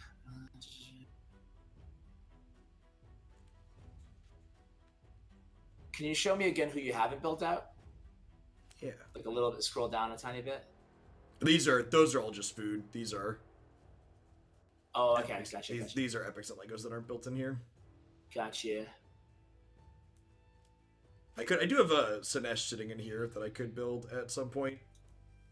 Yeah. I think she's one of the only like better epics that I have that I haven't built. Yeah. Are you able to get to to beat stage 21 on high elf? Yep. A faction crypt? Okay. Yep. So I was gonna say Thenastil is a huge help there, but yeah, I agree. You pretty much have the best, your best guys all built out. Yep. Yeah, I think like I said, I think Sinesh is like one of the few that's like, this is playable but not built that I have sitting in there. Yeah. Where's my other nuker usually? I guess I could put Sael in here and stun these people. That might actually not be terrible, although I guess they've got a Skull Crusher. This guy has infinite resistance, so maybe that's not a good idea. Yeah, that team is a tough one. It's like I think the best way to tackle that team, I would probably put like my speed team against it, and just hope I can go first and nuke them down. Yeah, I also was slower than their comp up here, which was awkward. So you might want to just punt that first match then. Yeah, that could just be it. Let's look at the teams. I have a refresh here. Like I said, I feel like I was surprised I ranked up this week, and I feel like I'm probably gonna stick. Although some of these look beatable. Yeah, I have to look at mine too. I want to make sure I push up. I really want one of those artifact sets because I haven't been able to finish platinum. I can't stay up till like 4 a.m., man. I'm old. Yeah, the platinum I got kids, you know. Yep, the platinum reset is a tough. I've seen a couple like Murder Inc. post videos where he's like streaming at the end of it. A lot of the time, it's just like constantly refreshing and killing people. Yeah, man, and he lives like a half an hour from me, and I'm like, man, I wish I could stay up and grind, but alas, I cannot. And who knows if I'd even be able to finish top 300 even if I did. Yep. I kind of hope at some point they revisit that and like open up more spots in it, Because I feel Me too. like, you know, like 300 probably made sense when they were starting, but like as their game's grown. Absolutely. No, I'm with you there. Even if it's just a threshold, like a trophy threshold or something, but we'll see. They did say they were going to, tweak some things in Arena on the next patch, so excited to kind of see what they come up with. Yeah, that first team is just, this is your first, you might get them. We're real close. All right, so Sandy's probably going to go before this, so I can kill, assuming I don't get feared. Fuck. And we're dead. All right. And you're going to have to deal with a unkillable No, she was supposed to die. her unkillable already went. Oh, okay. I missed it. Yeah. All right, so first team's a dud. I have faith. We'll be good here. And people again who are just download the game today or whatever, you can start out in Arena like basically day one of this game. As soon as you have 4 champions kind of built out, you can start farming Arena immediately because with the Arena, it's not just for the PvP competition. It's also to build up your Great Hall. And your Great Hall is where you might have shown this earlier, but you can upgrade your stats that affect not just the Arena, but it affects the stats on every champion in every area of the game. So definitely a good, and the Arena is the only way to farm those medals or whatnot to do that. Stupid Valkyrie, I was faster, and then her passive popped up and got cut. That's the worst. Uh-oh. Don't tilt. Yeah. There's that, have you seen the Arena calculator that helps you calculate what your second champion speed needs to be to never get cut? Yeah, I've seen it, but I've actually never, I've always kind of just, ballparked it in my head. Valk. Normally, my second champions are always fast enough to not get cut, but Valk screws with the math because she throws the turn meters off on everything when she boosts. Absolutely, I'm the same boat. But it took a while because, like I said, my main team is in immunity gear, so it's kind of like it's tough to get that speed on immunity. So it took me quite a while, but that's part of the reason. So like my Sky Touch is like she's fast for being in immunity gear, like she's 253 and 4 pieces of immunity. Yeah. Can you show me your Great Hall? Yeah, it's relatively well developed.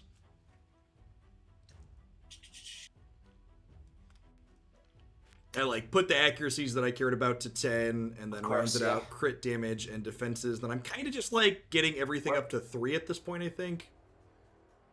Okay, yeah, that's a solid strategy because like you get such a good return on your, your medals once you, I think it's to level 3 or 4 where it starts costing significantly more. Yep. And then getting things to 10 just takes decades. I know. I just finished my crit damage on all my affinities, but it took me, like you said, felt like forever. Yep, and I'm fortunate, like, most of my nukers, like, blue covers Trunda, Royal Guard, and Allure, and then, like, most of my champions are Void too, so that's nice. Yeah, I'm the same way. I started with Magic and Void as kind of priorities, and I got those accuracies to 10 first, and then I moved to crit damage, and then I kind of moved beyond that. I think I highlighted every area of the game at this point. I'm gonna do some regular arena battles, because it's just reset. Cool. Did you have any shards left, or everything you have you're just saving? I think I'm holding the sacreds for the next 2x. Like, at this point, I don't think there's any epics that really progress my account meaningfully. Mm-hmm.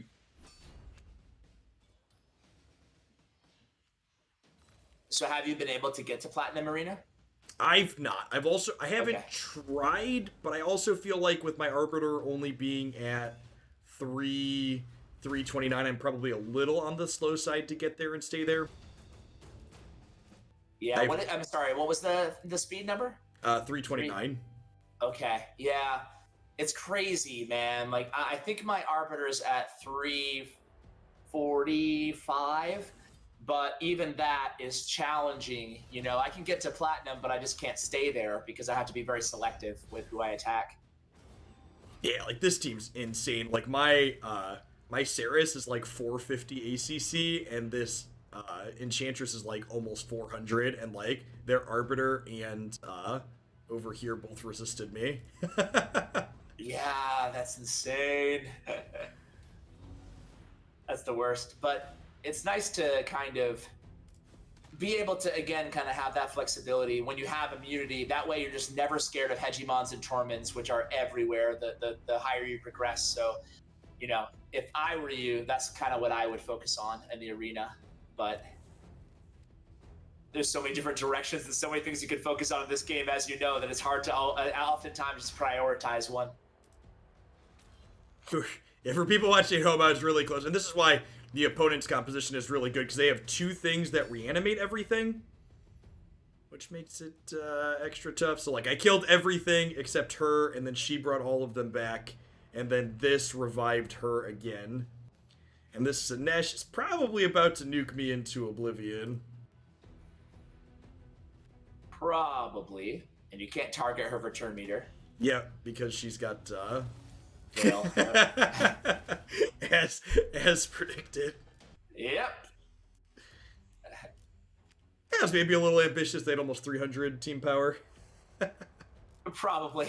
Sometimes you ever do this? You ever like go into the arena and just lose to the same person, not realizing you keep losing to like a person multiple times because you just don't keep track of the names? Yep. You're like, oh, the comps, like, especially yeah. like once you get into mid gold 4, like a number of the comps start looking the same, and you're just like, yes, like every team, it feels like is very, because the meta right now is very well defined as you progress to like gold 4 and platinum arena, and you're like, I think I could beat this team. And then what I often do though, a little tip for people is I'll click on the person's profile who I'm attacking and see what their total account power is. It's not a direct correlation with, you know, how strong they are, but usually if their total account power is a lot higher than yours, odds are they have better gear, odds are they're faster, you know? That's an interesting way to measure it. I'd never thought about that. Okay, so yeah, you can see like 2.4 million. It's like, exactly. There's a person that had 3. Yep. Huh, So, and like this one, so like they're lower than me, but they've got 300k here. Mm-hmm. And obviously there's exceptions. It's not a foolproof Correct. method, Yeah, sure, but yeah. that's a good way to judge it. I agree. Just a little bit more context other than their team power. So this team you got, they're okay. I had a build at one point where I built it so Saris went before my Enchantress, so that way I could wipe immunity gear off of people. But I had to borrow speed gear for 3v3 teams to get those leads faster. Yeah. So at some point, I want to get Saris back up to like 260, so that way I can beat people in immunity gear. Like you, people in immunity gear. We'll meet in the arena. But that was, do you have any accuracy on your Trunda? 260, so a little bit. Okay. So do you use her, I'm assuming you use her in other areas than just the arena, or is that it? She's technically in my dungeon compositions, but like she's arbitrarily strong enough there that however she's built is fine. Yeah, because the reason I ask is because I have my Trunda. I actually picked this up from I forgot where I heard this or who I heard this from, but it might have been Murder Inc., the guy that you referenced earlier. But he was like, a lot of people, or actually a guy named Scratch. It was Scratch, AK-47, I think. Either way, right? He was mentioning that in Platinum, a lot of people put no accuracy on their Trunda because they want her to double hit for all the Rotoses out there. And I actually switched mine over just now, or relatively recently, and it's actually really nice. Now she can kill Rotos in one hit. Exactly. I mean, like, so, like, this happens too, though, right? So, like, she stunned him. I don't know. It's, like, kind of a wash. If they don't, I guess if they're in immunity or you're not wiping it off, it's a big deal. But, like, if she stuns them, they probably die anyways. Like, yeah, time walking them with Trunda is, like, reasonable still. It depends on your overall team strategy. Like, I like to just go into any Rotos match knowing that I can one-shot with Trunda, and not have to worry, because you know how Rotos is. Rotos, for those of you who are, he can like kill your whole team if he gets one little streak going. So it's nice to take him out of the equation, but definitely negates Trunda's overall utility outside of arena, and you like arguably, you said, yeah, we were talking about that in one of my groups the other day, and like I'd really have to re-gear her. She's at the top, duh.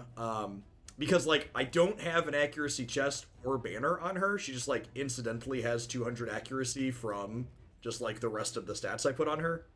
Mm-hmm. Just like, oh, I didn't build for accuracy, I built for crit damage, and she just like ended up with 200 accuracy.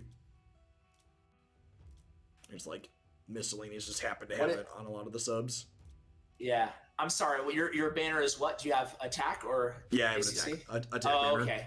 Okay, yep. Then you can't really.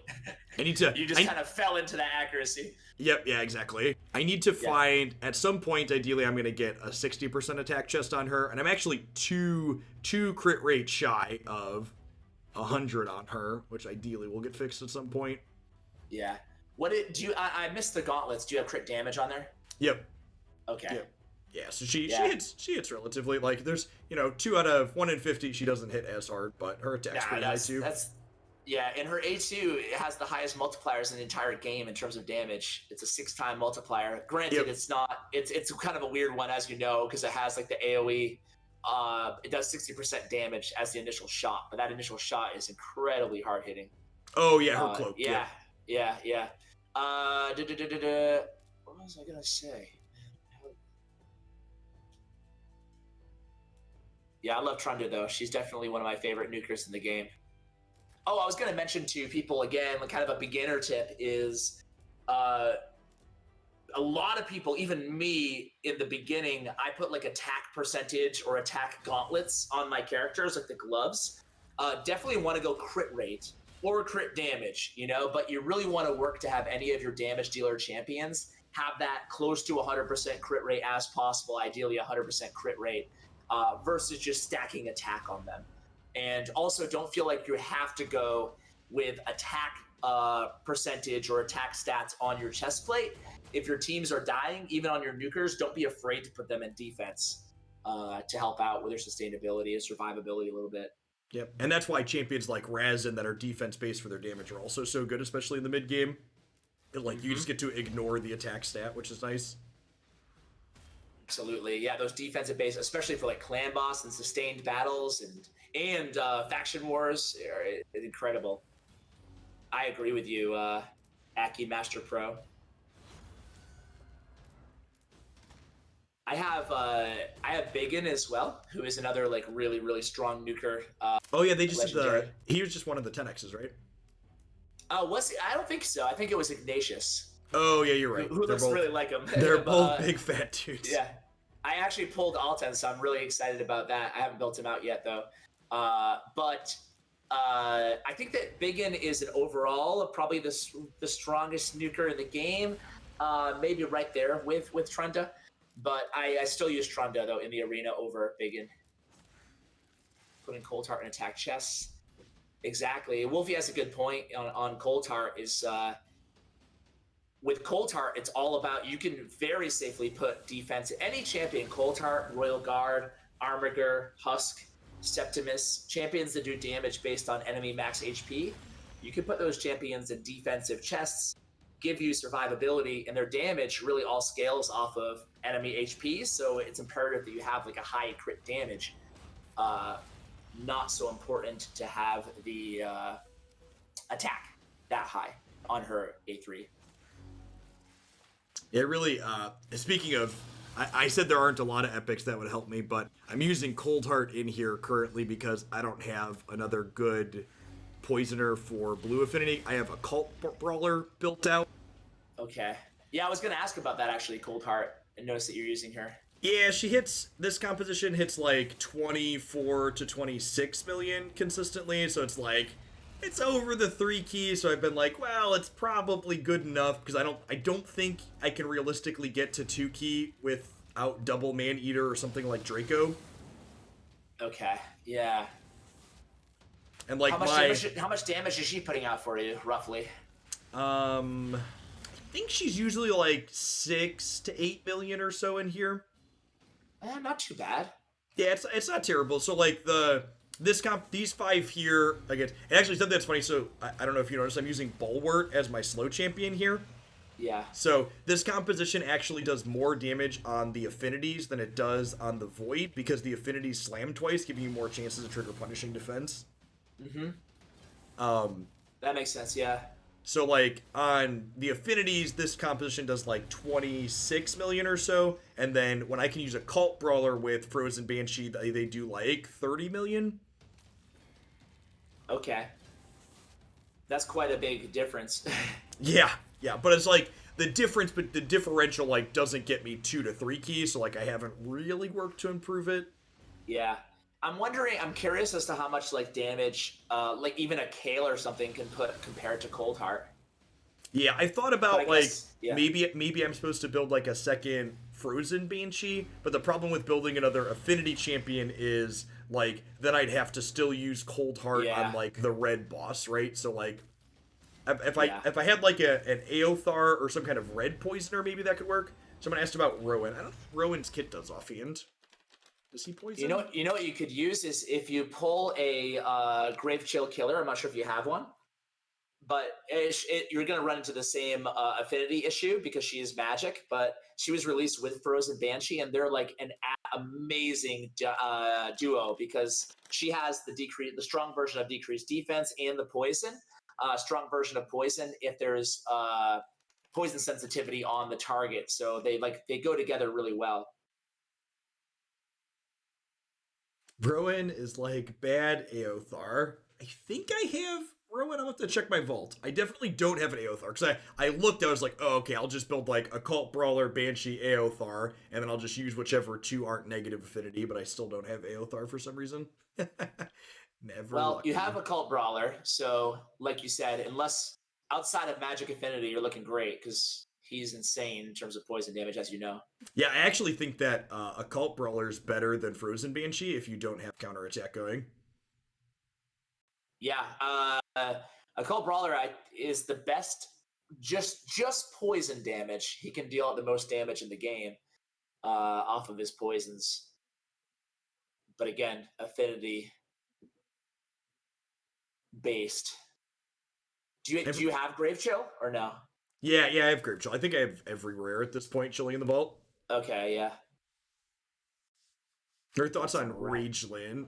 Raglan, she's amazing. Well, the website says S tier. For people that aren't familiar, to pull up here for a second, if you're not familiar, if you're new to getting into Raid, there's this website called Ayumi Love, as well as Raid Codex, and they have rankings of various champions up here. So, like, here's Raglan's page that I pulled up on my other desktop. You can see they rank them based on area. They give recommended mastery guides up here. There's some random YouTube videos, usually for people that have videos about the champion build kits and stuff like that. Whereas it might be more team damage with Def, Down, and Weaken than Cold Heart for Blue CB. That's a good thought, Snellpig. I should try that. I have Razin. I could definitely build him into this composition easily. Absolutely. I agree with him. These only need what is it? I think it's 20. It's only 170 speed, so it's like super easy to build them in. Yeah, I think that Razin would be a much better choice because of the defense down and weaken, especially, and defense base helps out. Yeah, actually, you're unkillable, so it doesn't matter. But it was still yeah, this one doesn't. But Raglan is one of the best champions in the game. Miracle, her third ability is it's a revival on a 2-turn cooldown. Yeah, with full turn meter. Yeah, with full turn meter, which is insane. So, and she also has I believe on her A2, she has a debuff stripper and a heal. Yep. So, just one of the best supports in the best support in the entire game. Yep. Yeah, it's a sick kit. Legendaries are good. You have her up right in the screen. Yep, you're good. It's like, wow, this guy's really great at reading the screen. That's why you invited me on.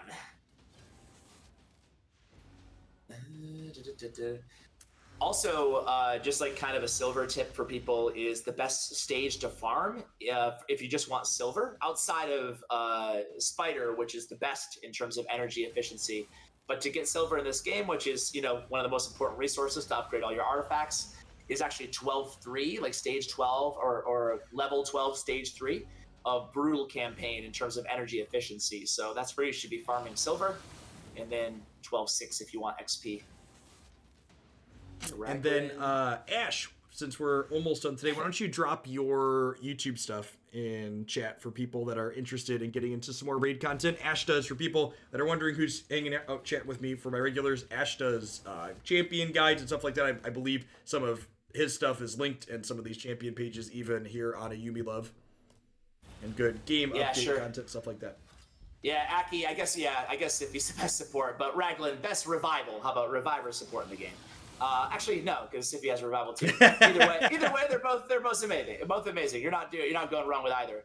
But yeah, I upload Raid Shadow Legends on my YouTube channel. It's called Ash Raid Shadow Legends, nice and easy, and a lot of great content creators. Basically, between Ayumi Love, the website you mentioned, which is you just showed it on the screen, but it's AYUMILove.net, and basically any champion, there's tons of resources out there, not just myself, but like, as I mentioned, so many great streamers and YouTubers for Raid Shadow Legends. That's one thing that kind of getting into a second channel to cover the game, for me, I was just not aware at how many just knowledgeable, fantastic content creators cover this game. So there's tons of people to check out, you know, depending on how much information versus entertainment versus whatever, there's something for everybody out there. So yeah, definitely. Like I said, I was not expecting a lot when I first picked up Raid, and then I was like, oh, there's just a lot to do. And here I am, like, over 6 months later, I've hit my login reward every day for going on 7 months now. Yeah, absolutely. You could definitely get hooked on the game, so be careful. But yeah, thanks for having me, man. It's been a pleasure. Loved checking out your account. Jealous of a few of your champions, but I felt like we covered the game pretty well. Yeah, it was a good time. Thanks for dropping in today, Ash. No problem. You have a good one, and take care, chat. I think I'm actually gonna be. So I screwed around with my first key this morning, and I think I'm gonna be a little bit short of the 3 key overall. I think I'm gonna be at like 69 million or something. I have to spend my 4th key on here today. 70.3. 72.7. We are my first key this morning. I tried something new. That's fine. I get my 4th key in 4 hours, so I'll do it before I go to bed tonight, and then we'll successfully 3 key. I'll build Razin. I'll build Razin for that. You want to build Razin on stream, chat? Should we look at what that looks like? Should I rebuild Razin on stream to wrap things up? That could be fun. We won't be able to try them out because I don't have a key right now, but we could look at what building a champion looks like.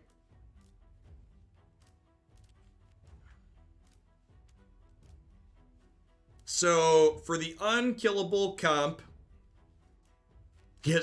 so the current build is just like, this is miscellaneous extra gear that was thrown on him. He's got a piece of common speed gear that was just like, okay, this exists.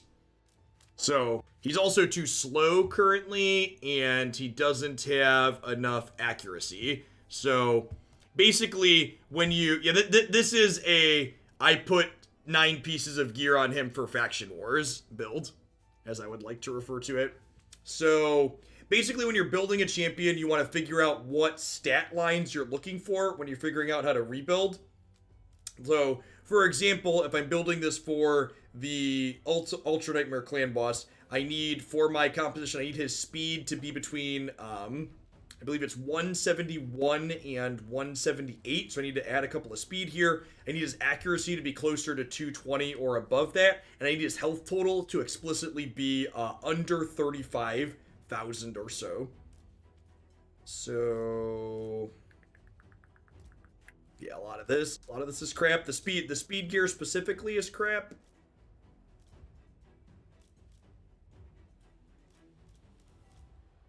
So we're over on crit rate. So ideally, I want to start by filtering. I want him to have a defense. Ideally, I want to get a defense chest on him. So I want to hit my accuracy threshold while still having a defense chest on him and still having a crit damage. Crit damage one of these.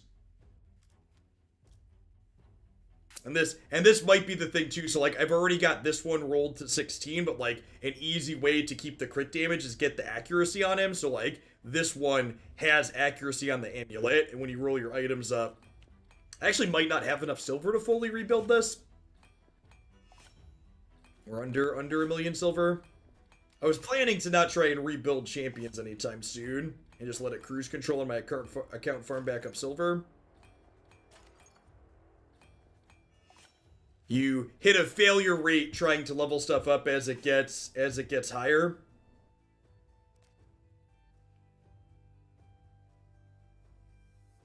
So, yeah. You're like, do I have a good defense chest piece for him?